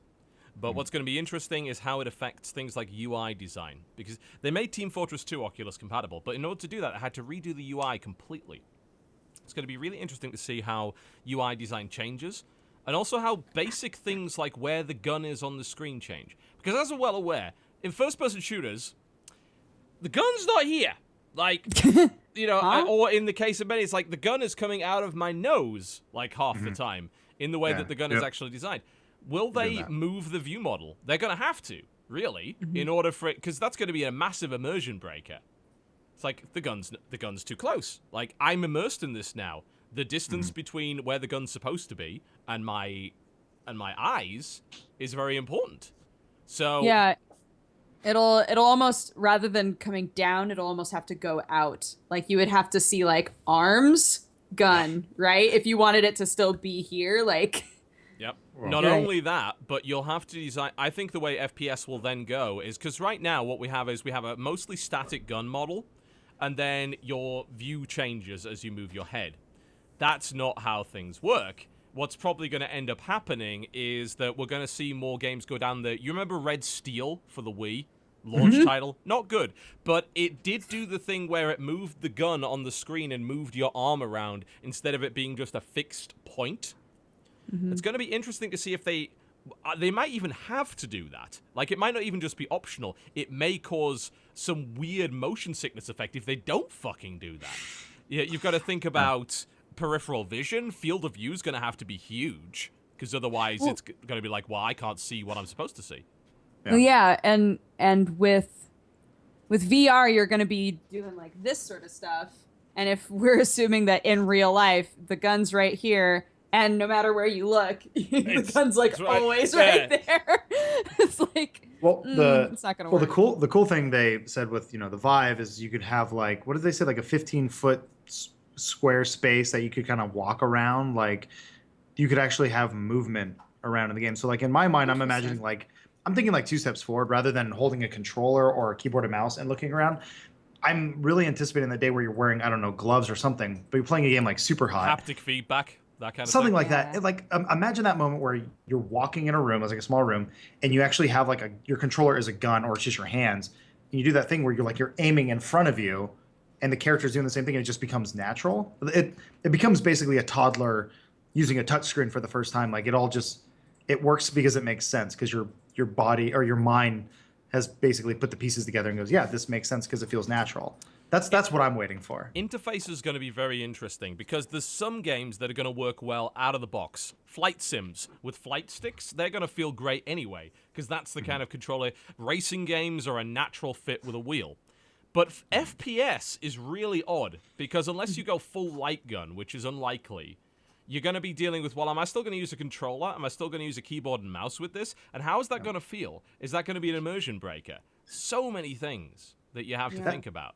The irony of that first-person shooters that people often say is like the most immersive type of game, like when they said, when they did the GTA, not mod, the option and the new gen release. People said it was like a whole different game. Yeah, they're like, it just feels so much more real, but it's like, why is that? I don't know. Just being in first person does that. But now, then having a real, actual, immersive first-person experience, now the immersion is broken. Yeah, because you're going to have to completely redesign the way that you made FPS in the first place, which is really interesting to me. That's really what I want to see. I would love to just hear devs talk about that. That's fascinating, the way that they'd have to redesign the UI or anything along those lines. So we'll see. I mean, I'm excited because ultimately it's a piece of tech that could be used on traditional games and can be essentially a monitor replacement and is optional. And I think that's the best way to do things.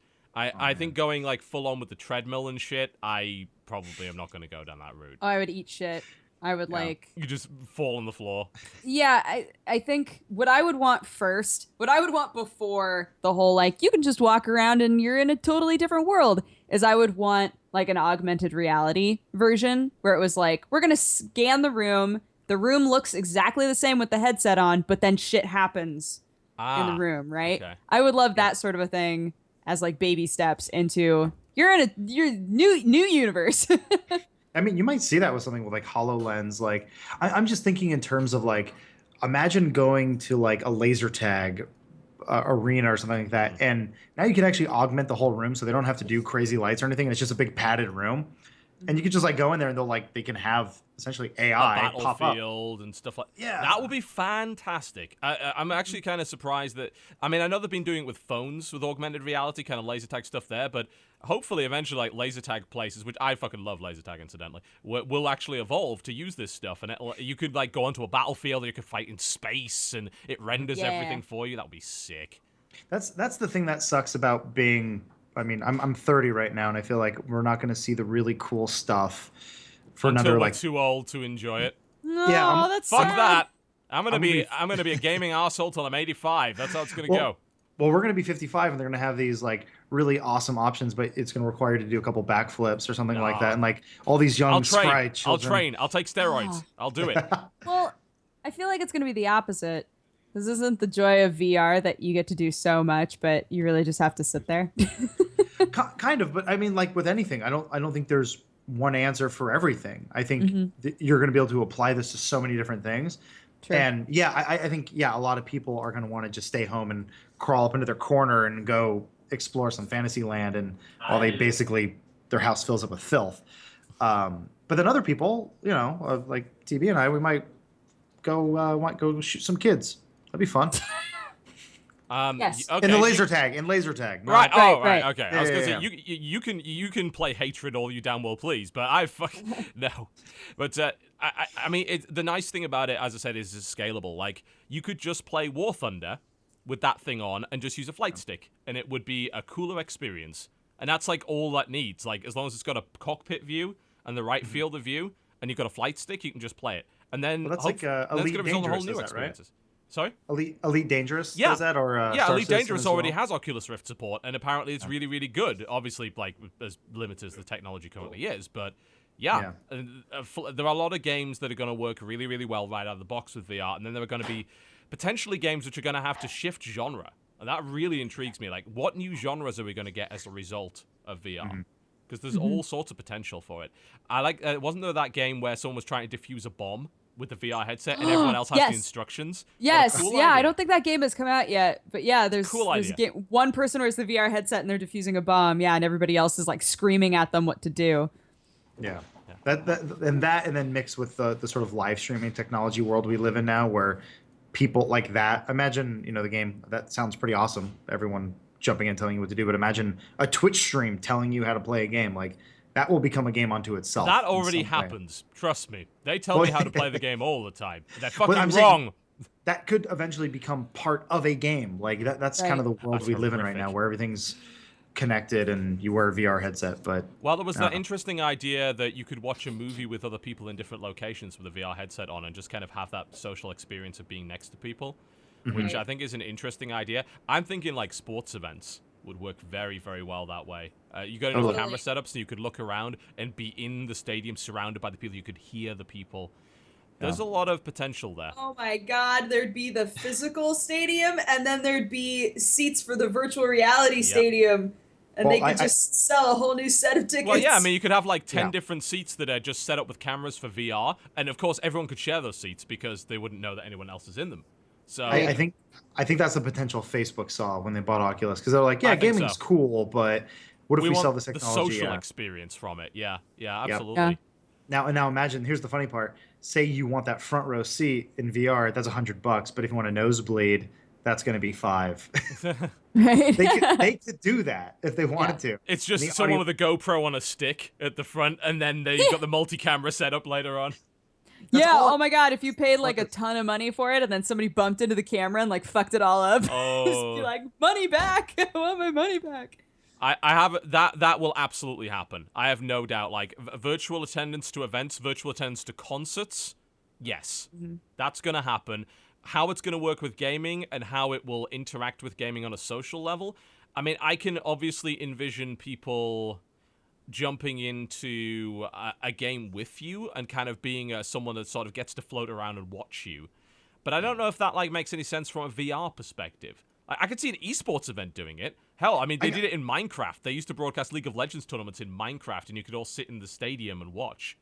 But I can just imagine like a maybe a Twitch icon pops up on your screen and it's like someone yelling at you and it's an augmented reality sort of thing, and it's just like it would be dynamic and it'd be tailored to you. That's just something like it's like, I don't know, like a Five Nights at Freddy's sort of thing with like an Oculus. It's just something like that. that's a bazillion views for Markiplier, and it There gives goes. him more gold bricks for his mansion. So there you go. Yeah. Yeah, I mean, I'm not gonna lie. Like, I don't view VR as a gimmick at all. I view it as the newest way of doing displays, and I think that we should probably embrace that idea because I think there are all sorts of possibilities for making games more immersive, while more importantly maintaining core gameplay genres, like genres that we still like. You know, Yeah. there is no way that me flying a plane in War Thunder will not be a better experience with an Oculus Rift on. It's the same. I played Hawkin with the DevKit HD version at PAX like a year ago. That was fucking mind blowing to me. It's like this is a better experience than a monitor, flat out, objectively better. Like I can do more with it, and I have to relearn some skills, but this is better. This is a better game now. So why would I not be interested in that? And then also going back to like the sort of like social aspects and stuff, I always think of like the original iPhone and how Apple developed it, and they never really thought of gaming being a part of it. They're kind of like, yeah, I guess you can make games. And people kept making games for it, and they were like, crap, we really need to get behind games. Like, I think the most successful products are the ones that you put out and you don't really target it to, you don't intentionally target to like the mass audience. You really just go after one small audience, but others adopt it. So yeah, Oculus may have started for gaming, but people are going to go, oh, I can go to a concert because, like, yeah, my mom doesn't want to play a game, but she's like, oh, I can see Alanis Morissette from here. Cool. Now all of a sudden, then maybe she'll go, oh, actually, you know what? I do want to play a game. I'll try it out. It's these baby steps, and I think that's actually probably why the Oculus is going to do, or just VR in general, is going to do so well. Yeah, it's going to mass adoption. And then, of course, there's porn, which obviously is probably going to do incredibly well, really. Oh, yeah. Wait, This what do you mean conversation probably? is making me think, you know the movie Gamer with Gerard Butler? Oh, God, yeah. Do I? One day, we're going there. TV, we're on the track. I've actually never seen it, but I heard there's a Bollywood dance segment in there or something like that. It's got a lot Adam, of very you silly should- things. Gamer is a very stupid Adam, movie. watch the movie. Adam, It's a watch very the dumb movie, and then movie. tweet me and give me a question mark out of 10 rating. Hey, just like game reviews, we don't give movie scores. Good. That's what I like I'm to just- hear. All right, let's move on to other news. Let's see, what do we have? It's like, do we want to dive into the pseudo-controversial topic? Because I found one. We got one. But let's talk about we have a lot of releases to go through at the end. That's so, true. Just so you know. Yeah, okay. Let's talk about WoW Token for a little bit. So they have finally allowed you to essentially buy in-game time with gold, which means that you can also sell a WoW token, which gives that time for gold on the auction house. So you can buy a token for real money and sell it on the auction house for fake money, gold. And then, of course, people with lots of gold can effectively play WoW for free. But it's not like Blizzard's losing anything because someone else had to buy the token in the first place. So it's kind of a zero-sum game for them. But what this essentially allows you to do is buy gold in-game. And this has caused controversy, certainly. But simultaneously, like, I think a lot of it is very knee-jerk. I really do. Like, I see this as a net positive for the game. Like, what do you guys think about, like, buying currency in an MMO? I mean, I think, if anything, this is just... I'm just looking at the big picture here. I think it's kind of pointing towards World of Warcraft eventually going free-to-play, right? Yeah, but they're not going to do that yet. I mean, they have 10 million subs. That would be long in the future, I think. Once again, just the tip. You don't put the whole thing in right away. But I'm saying you put in the infrastructure now. So in, I don't know, what, 5-7 years when they're finally running out of subscribers, like, well, we already have the free-to-play model in place. You can buy gold. There you go. And they can still squeeze some life out of that game. Yep. Well, yeah, originally they said we wanted to put the tokens... I believe that they were like, we wanted to put the token system in place so that people could use their gold to pay for their subscription. And I was like, then why let people do the opposite? You know, if like specifically you wanted people to be able to pay for their subscriptions with gold, then like let them do that. You know, it doesn't explain having WoW tokens specifically, I don't think. I believe it's to do with economy inflation. Like, the way that they've designed it is designed to take money out of the economy, and it's also designed to combat gold farming. So what you're allowing people to do with the WoW token is, I can buy a bunch of WoW tokens and I can sell them on the auction house for gold, and the gold that I would have acquired in the game, I'm essentially taking it from somebody else. So there's actually like, that doesn't really destroy the economy, because it's really just, it's moving money from one place to another. And more importantly, is it gives a legitimate way to buy gold that doesn't involve people going to third-party resellers. And as we're well aware, gold farming has a huge impact. Like, if you have a reason to actually buy a bunch of gold, then you're going to have to figure out, well, where do I want to get it from? Do I want to get it from a third-party Chinese reseller? Or do I want to get it from Blizzard officially? Do I want to basically take it from another player? It makes perfect sense. Like, it's already been used with EVE. It's been used with Plex. It was used with whatever the hell they do in, what is it? WildStar did the same thing. Blizzard doesn't make money from this. It's essentially, you are paying for someone else's sub, and you're exchanging the gold that they have. You're not, and gold sellers are still going to exist, but you have a legitimate way of buying gold. So you're going to reduce the effectiveness of gold selling in-game, which means that you're going to be able to farm less. And that means that hopefully the economy is actually going to deflate rather than the other way around. I was going to say, it sounds like almost like an incentive for people to play more so that they can... correct me if I'm wrong, but if you can play the game more, get more gold, and then you can just pay with your you don't subscription. have to pay $15 a month anymore. You can just pay with gold. It's pretty genius if you think about it. Yeah. Like they're forcing people to play a game more. That's been, I mean, it's been on the decline, but it's been a very, very long decline. It's it spiked again with the expansion as well. Right. Oh, exactly. Yeah. So I mean, Blizzard's a very smart company, so they know what they're doing. If anything, it took them this long. Yeah, that's a good point. I mean, they got to make how many millions of players happy? So, yeah, that's I guess it's a very good problem to have right now. Yeah, I don't honestly see the downside. Like, there really doesn't appear to be one. I don't think it's going to affect the economy in a major way, because again, you're not introducing gold into the economy. The gold already exists. It's not like you are literally saying to somebody, hey, you can buy gold and this gold is magically created. It's not. It's taken from another player. If you were able to literally buy gold that was just created, and this is a lesser problem with gold farming as well, like, because people are farming way more gold from mobs than ever should be, logically, because there are literally companies doing it, that inflates the economy because that gold is essentially infinite based on mob spawns. So you're always going to be inflating the economy that way. This way doesn't do that. I literally don't see a downside. I don't. You can't buy top-tier raid gear with gold. You can't buy power with gold. The stuff that you can craft is minimal. You are saving time, and that is really all there is to it. And frankly, I would, if I was still playing WoW, I'd absolutely take advantage of this. I don't want to fucking waste my time buying gold. I mean, that's farming gold. That's absurd. I don't find fun in that. I want to have enough gold for my repairs, for my consumables, to craft the shit that I need to raid, and that's pretty much it. And that WoW token lets you do that. Well, there's definitely a negative connotation with the sort of thing of like the pay-to-win mentality, but this doesn't sound like it's that. I don't think it applies. Like, I mean, it's not like you can't buy with gold top-tier gear that will murder people. That just WoW doesn't work that way anymore. Yeah, this is more of, they need a better term for it, but it's sort of like pay because I don't have any time. Pay to skip. Yeah, there you go. Pay to skip. Perfect. Yeah, I mean, that sort of thing where it's like people were bitching about the order only being like 5 hours long. I was like, I could beat that game in 5 hours. Fuck, I should go pick it up. Like, I don't. I'm obviously I'm not Redbox, probably maybe. Yeah, I mean, sure, I'll rent it, whatever. But like, I'm probably not the target demographic. But like, as I'm getting older and I'm getting busier and all this other stuff, like like I said, Dying Light. I think I'm like 30 hours into the game. I'm like, just fucking end, please. I get it. Yeah. You kill zombies. It's fun. It's great. I'm getting more powerful. It's fine. But like, sometimes I just want to pay to just get through a good 5 to 6 hour, enjoyment level and then just move on. That's just where I'm at right now. Yeah, it's about quality time, isn't it? And apparently, just to correct, there is apparently some mythic level gear you can buy on the auction house, so that is possible. I don't know how good that is in PvP though. That's the interesting thing about it, because like, how is it pay to win if you're fighting against the fucking in AI, PvE?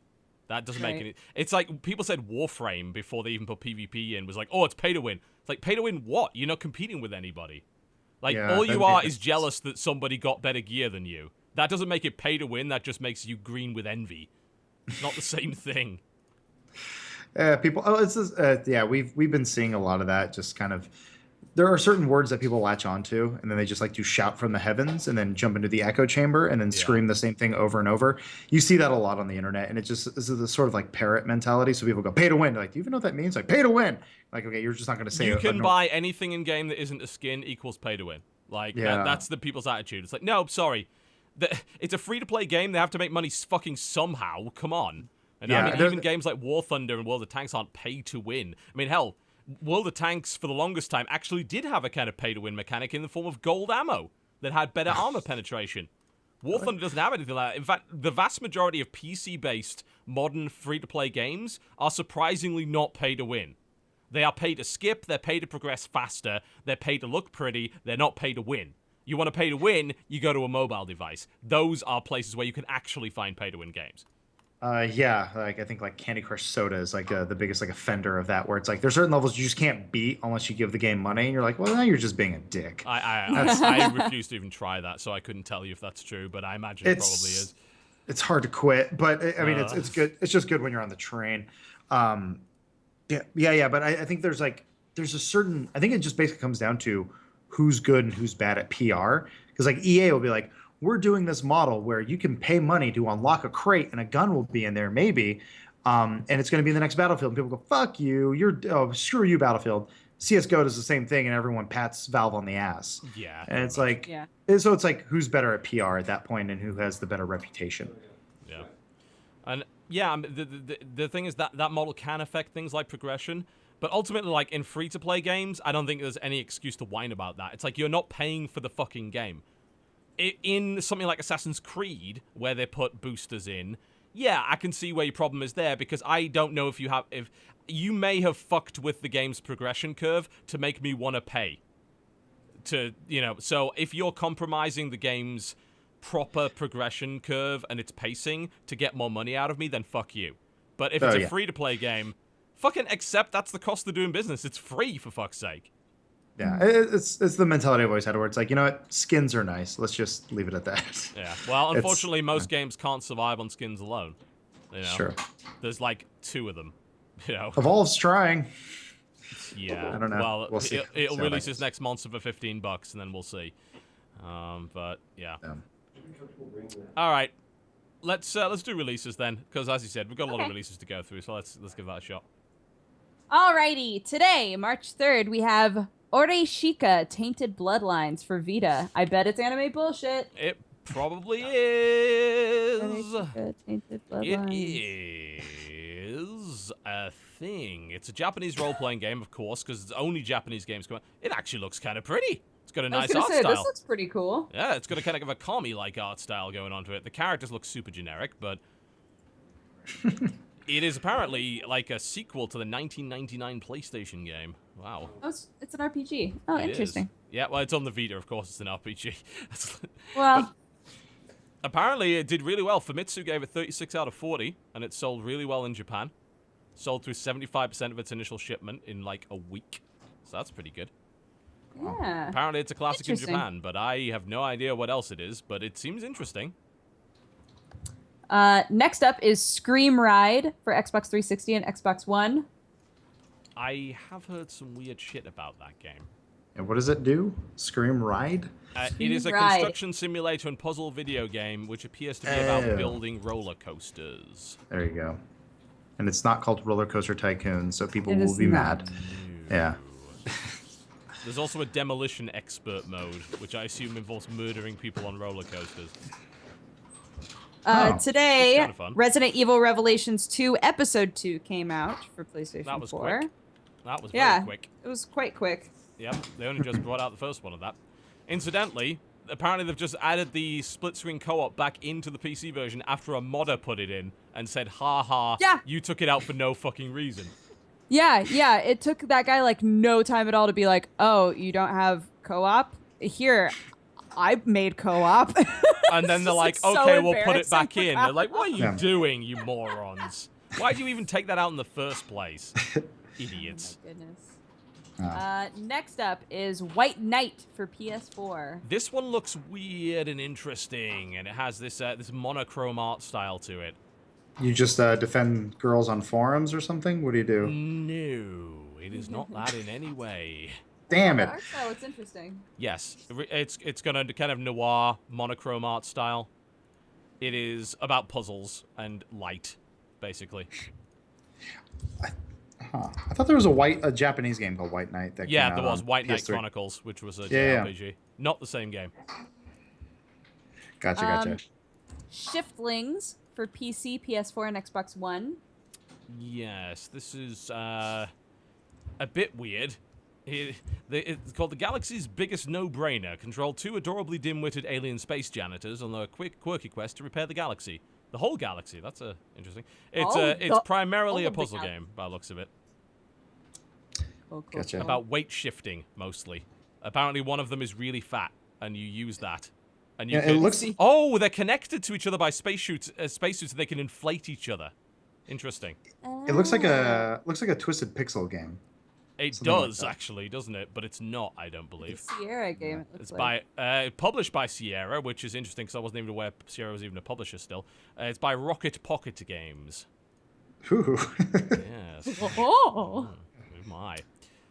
Next up is Helldivers for PS4, I'm Vita, told that's and fucking PlayStation 3. legit. Like, a lot Yeah? of people are saying that's really good right now. thought it's been out for a while, right? Nope, just came out. Helldivers. A What am I video thinking game of? version of Starship Troopers, says Kotaku. Well, that's Kotaku. Hmm. We'll see. It apparently is very good. A lot of people are saying that it seems like it's a very fun, sort of twin-stick Diablo-esque futuristic thingy. And if I Cool. recall correctly, it's by Arrowhead that made Magicka, so that's probably great. Yes. Oh, cool. Next up is Ollie Ollie 2, Welcome to Hollywood. Oh, no. For The PS4 and the Vita. misery game. That game is so fucking hard. I'm terrible at it. Yeah. Well, it's tough when you have to. What is it? Well, I played on Vita, so it's like you have to like press X to land. The hard Yes. part. Yes. So it's a skateboarding game, but like Tony Hawk or anything like that. Typically, the board will just land on its own. There's a button you have to press every time you land on Ollie Ollie. It's like That's real dumb. it's really hard. Fun though. It's fun, but it's like it's misery. I don't know. Like I said, give it a try. Yes. You don't have to buy. It's worth checking out at least once. Gotcha. Yeah. La Mulana X for Vita. Fuck that game. Fuck that game. So hard. La Milana is ridiculously difficult. It's just evil game. Seriously. Side-scrolling platform game. Interesting. Oh yeah, it's highly rated. It's a Japanese game. It was very, very, very good and very, very, very hard. It is really, really evil. Aces of the Air is being ported to PlayStation 3 network from PS1. Yeah, thank God for that. Okay, yeah. Everyone was really after a copy of Aces of the Air, I'm sure. On PS3 specifically? Oh, whatever. It's a PS1 classic. Crimson Land is going on the PS3 network. Yeah, that is a top-down shooter, which is actually not that interesting. Heroes in the Sky for PC. Free-to-play dogfighting game. So apparently we're getting yet more of those. And that is it for today, March 4th, aka tomorrow. We have Tormentum Dark Sorrow for PC. Tormentum. Wait, that's that thing. That's the metal as fuck video game. Yeah. Yes. With that the game really was great so art fun. style. I'm so excited. Yep. It's Tormentum, like dude. Dark Souls crossed with Ugh. It's like Hellraiser? a Metalocalypse puzzle game. Yeah, Oh. it's a dark point and click. It's like Dark Souls crossed with Sam and Max. I was crossed with the most metal of imagery you could possibly fucking. There's a fucking metal train, like a giant train that's clearly on fire and covered in what appears to be metal tendrils. It's metal as fuck. This game. There's a raven in multiple places. There's a giant hamster that looks wow. like he's made of metal. My God, it comes out tomorrow. I'm so happy. I can't forget. I have to write a note for myself. It looks like the cover to an Iron Maiden album. This is Many. Or Judas Priest one. It looks, yeah, it's pretty fucking metal. That's legit. Okay. Next up is Frank and John for PC. That's early access and involves, I think, throwing your head at things, if I recall correctly. I actually have code for this, but I haven't tried it yet. Frank and John. Yeah. Yeah, there it is. It's like Frankenstein, but Frank and a John. randomly generated head-smashing RPG. Battle your way through a house of horrors inspired by B-movies and delve into the demented mind of your creator, Dr. Harmon. And your weapon, I think, is your head. It's kind of dynamite heady-ish. You can fling your head 360 degrees, which is a feature we've all been missing in games lately. All right, so there's that. ASA Remastered Collection for PC. A first-person slideshow adventure game. Good. So, Coloring me excited. well, I guess Yeah, that's it sounds Myst good then, to right? me. It's Myst, guess. basically, in space, apparently. Yeah, okay. Ubinoda or Ubinoda for PC. That is... Ubinoda. In a world where inhabitants live in the sky on floating islands made of cubes, it is Oh, us that threatens to make the... Didn't we look at this game a previous time? Was it pushed, maybe? I don't recall that. I remember seeing this stuff for sure. It's a 3D puzzler, basically, Okay. involving a block world that falls away and you paint it. Yeah, it's And got there's an a interesting, wizard. interesting art style. I mean, it's bright. It's colorful. It is. It's real bright. Does it for you? Pre-Civilization Marble Age for PC. Yeah, I just got code for this one as well. It's supposed to be like a Greek strategy game. I'm gonna be honest, like looking at it, looks like a mobile game, frankly, but I guess I'll have a look at it. We'll see. Dig or Die for PC. Those are the only two choices? Fuck. I don't Dig like or either of die. those things. That's an Oh, early wow. access game. It is a sandbox strategy that looks very much like Terraria. It actually looks exactly like Terraria. I might just play Terraria. That's it for March 4th. On March 5th, we have Mario vs. Donkey Kong Tipping Stars for 3DS and Wii U. Just the tip. Alright.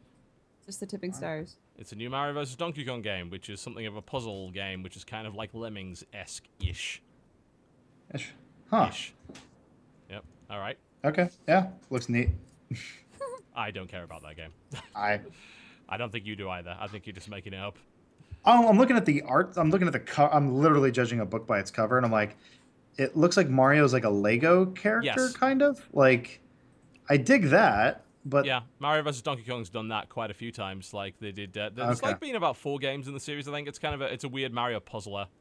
It's a bit strange. I've never heard of this series until now. That's sad. I'm sorry. Okay. Oh. I need something to play on my my Wii U that's not Smash Brothers. So that was thank you for the pity laugh. I appreciate it. There's a real one. Fly in the House for PC. It is a exploration and destruction game with a parody story. Acting in different rooms, you'll hunt the fly without mercy, destroying interiors and apartments to do it. This sounds like a terrible idea. This looks awful. Yes, this does not look like a good video game. Oh, whoa, wait. I'm watching a video. He's picking up. He's just throwing. Throwing shit. He's just throwing shit. How's Yeah. the fly throwing stuff? You know, he's trying to catch the fly. He's trying to kill it. The fly's. Oh. So he's destroying his entire house in order to do so, which is very impractical. Sorry, I for Just some a reason fly, man. I thought it was like fly on the wall, not fly in the house. Oh no. And I was like, I figured you have to like spy on people He's or something. destroying Like, everything. Oh. He's destroying his entire apartment to get this fly. He's a dumbass. He's What a a fool. dumb man. oh, this is YouTube bait. Yeah, They it got is. me. It really is PewDiePie. Next. Next up is Standpoint for PC, which looks weird. I looked it up. Okay. Well, why didn't you tell us about it? It's a bunch of corridors, Great. and Sounds they're awesome. yep, all like literally all I see are corridors, and its slogan is "Will you fall or will you fly?" I don't know. I don't understand what this is. Couldn't tell you. Okay. Yeah. Well, Well, that has not enthused me. This is all your fault. And when you wait, I don't understand. And when you go to their website, the most recent post is called Yeah. "Dealing with Failure. Standpoint is a failure in so many ways." Like That's 'cause not it did- inspiring me to buy it at Yeah, all. but apparently the game is still coming out. I don't know. Enjoy, everybody. This is unrelated, but does anyone remember War Soup? Do you remember that? No. Not at all. There was if you get a chance, look it up on YouTube. The animation styling was awesome, but it was like this. They pitched it as like it's like a StarCraft first-person shooter, and then it just went away. This game kind of reminds me of it, very little, but like I don't know. I was wondering if anyone knew what happened to that game. It was Right, no. neat. Sorry. Anyway, I was hoping you could bring it back. Sorry, we cannot revive it. It is now dead. It Save is it. our fault entirely. Next game is called Kiln Cylne. It's Cylne Yes. for PC. It is a first-person surreal exploration game in the form of a visual poems collection. Choose a symbol to explore and feel unreal worlds filled with psychic and environmental enigmas and platforming. Oh well, they lost me at that point. Surrounded by a dark halo, dive into consciousness roots to find meaning. It looks pretty, I'll give it that, but as to whether or not it actually has any gameplay, it may be a walking simulator. Apparently it has platforming and some sort of puzzle solving in it, so maybe not. Again, it looks good. I have no idea what the fuck it is, but that's a video game. Yeah, it looks kind of like a Final Fantasy VIII FMV. It does Like a bit, the doesn't part, it? yeah, the part I'm at right now. I'm waiting for some like, I don't know, some weird god to come out of the sky and yell at me. Strange visual shit going on in that game, I gotta say. I don't know. Alright. Next. Next is Savage Lands for PC, which at first I thought was Stomping Lands, but they're not, the game. same thing, apparently. Darn. It's probably for the best. It's an early access game anyway, though. It's an early access survival game about exploit. Oh, I'm shocked. Yeah, another one. But apparently there's also fucking things to kill in it. There's dragons and shit. It actually looks a bit Skyrim-esque in many ways, if Skyrim was made with much less budget. Ooh. Yeah, that's a little rough around the edges. Yeah. It is a kind of medieval fantasy crafting survival thingy. Interesting. Okay. I don't know. I saw a giant walking tree. That looked cool. Doesn't look awful, I gotta admit. But it's early access, so I think I'll not buy that. Interesting.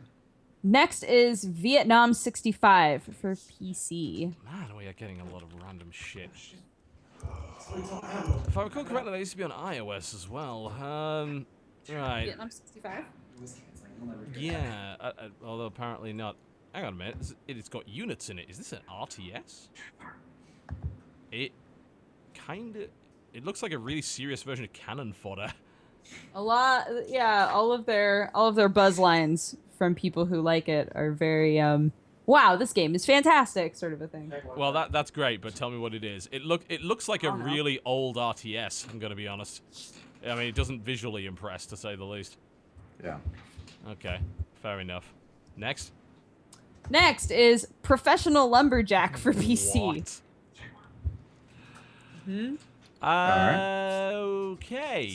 Some of these seem like gold. I think we're gonna play some of these. This was actually this is published by Bandai Namco, if you can actually believe this. They're taking this one seriously. This is actually a lumberjack simulator, Woodcutter Simulator 2015. Yes. God. You are a lumberjack, and that's okay, apparently. Oh god, it has porn jazz music. All right. Yes. Next. That's what I This look is- for in all my games. Of course. This is my bread and butter. Oh, this is like garbage. Lumberjack simulators. That's all I ever want. On March 6th, we have Zombie Army Trilogy for Xbox One, PS4, and PC. Oh, Nazi Zombie Army Sniper Elite, yes. God, that game is tired. I'm surprised they're releasing a third one. No, wait, I'm not, because it's a license to print money and everyone fucking buys this game for some stupid reason. Next, Armed 7 for PC. Okay. Armed 7 I do not know game. of this. Is the year 1989. 12 years have passed since the Go-Go Army invasion of Earth. Exposure to alien technology has enabled Earth's own technology to take massive leaps forward. And it is a side-scrolling shooter. I love the story behind it. And then you watch the video, This, and it's nothing what you just described. no, this looks like it was on the Neo Geo. Okay. I just clicked a War Thunder ad. I'm sorry. Yeah, just do that. It's better than clicking this. Don't worry. Yeah, they're like, here, we have something better for you. Yes. Thanks, YouTube. And then our final day, March 9th, up God, until thankfully. next week, is Shelter 2 for PC. This time you are a lynx, I believe, instead of a badger. Oh. In the first game, you were a badger, trying to get your Oh. badger cubs to the final destination without them being eaten alive. Now you are a lynx, and kind of doing the same thing. After that is Frankenstein, Master of Death for PC. Frankenstein, Master of Death. It Okay. looks like a point and click. Oh. Oh, It God, might- it's a hidden object game. It's a fucking... Yep, so, exactly the same art style. You know it when you see these. Like, You know they're it. all the same. Yep. And finally, Grapple for PC is our final one. If that's not about wrestling, I'm going to be very disappointed. It isn't. It's a 3D puzzle platformer. It's not about wrestling. I'm disappointed. Ooh. Apparently, you came in like a wrecking ball, though, by the looks of it. Ha.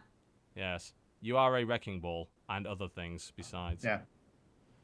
Okay. Are you a wrestling fan? Not really. Okay. But I do like I do like wrestling video games because they're all very silly and have like 5,000 different modes. I agree with you there. I just went to my first wrestling match last weekend, and it was a blast. Not like WWE Like or legit anything. wrestling or fake wrestling? It was called PWG. It's like a smaller like venue. I think they're mostly based out of LA, but like we went to it and it was amazing. Like they had a tag team group. One of them was called the Best Friends, and Uh-huh. their whole shtick is they're best friends. And Okay. at one point Right. during the fight, like Two best friends? they had a cum rag at one point where like it was like a What? fake cum rag.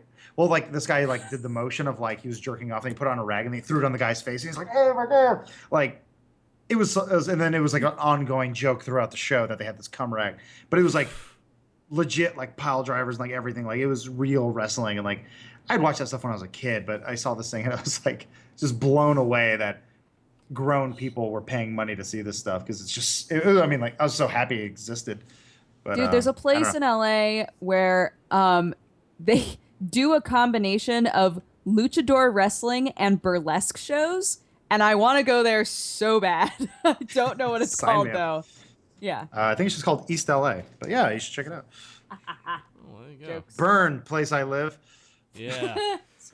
That's it. That's all the releases. That's We're it. done. We did And we're it. slightly overrunning. Oh, wow. So let's wrap up the show by telling people where exactly you can find our stuff. Starting with Adam, where do you go to find Hey. your stuff?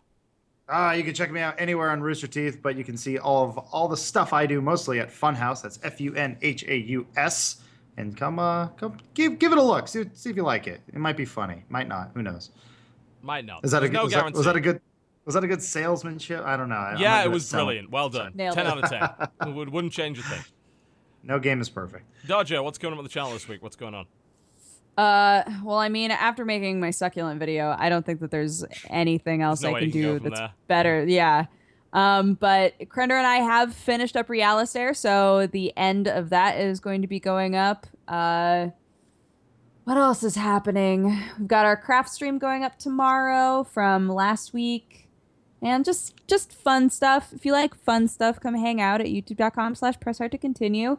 And on all those social medias, I'm at DexBonus, DEXBONUS. That's on Twitter, Tumblr, Instagram, Hummingbird, all the things. So Hummingbird? What the fuck is Hummingbird?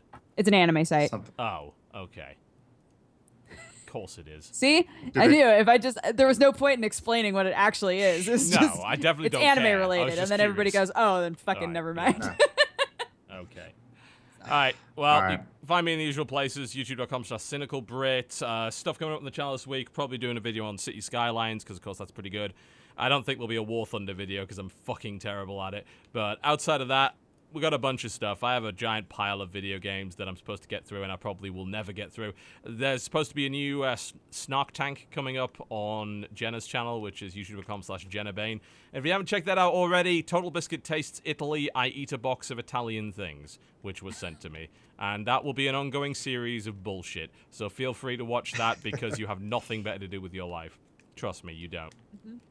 That's pretty much it. Thank you very much for watching the show, folks. We very much appreciate it, and I would suggest tuning in next week. Next week's guest, if I... God, please tell me I'm actually right about this. Jesse will be back next week, so he's not slacking off too much. But next week's guest will be Eric Kane, who is a games journalist for Forbes, so that should be fun. And I think that's about it. Pretty much wraps the show. Check us out. Make sure that you have a look at our channels. You'll find them below. Or check out, of course, Funhaus, which is spelled Funhaus, and not in the traditional way, because Adam No is umlauts. Adam is a filthy foreigner. It's true. Wait, what? Well, thank you for watching the Coastal Podcast. Goodbye.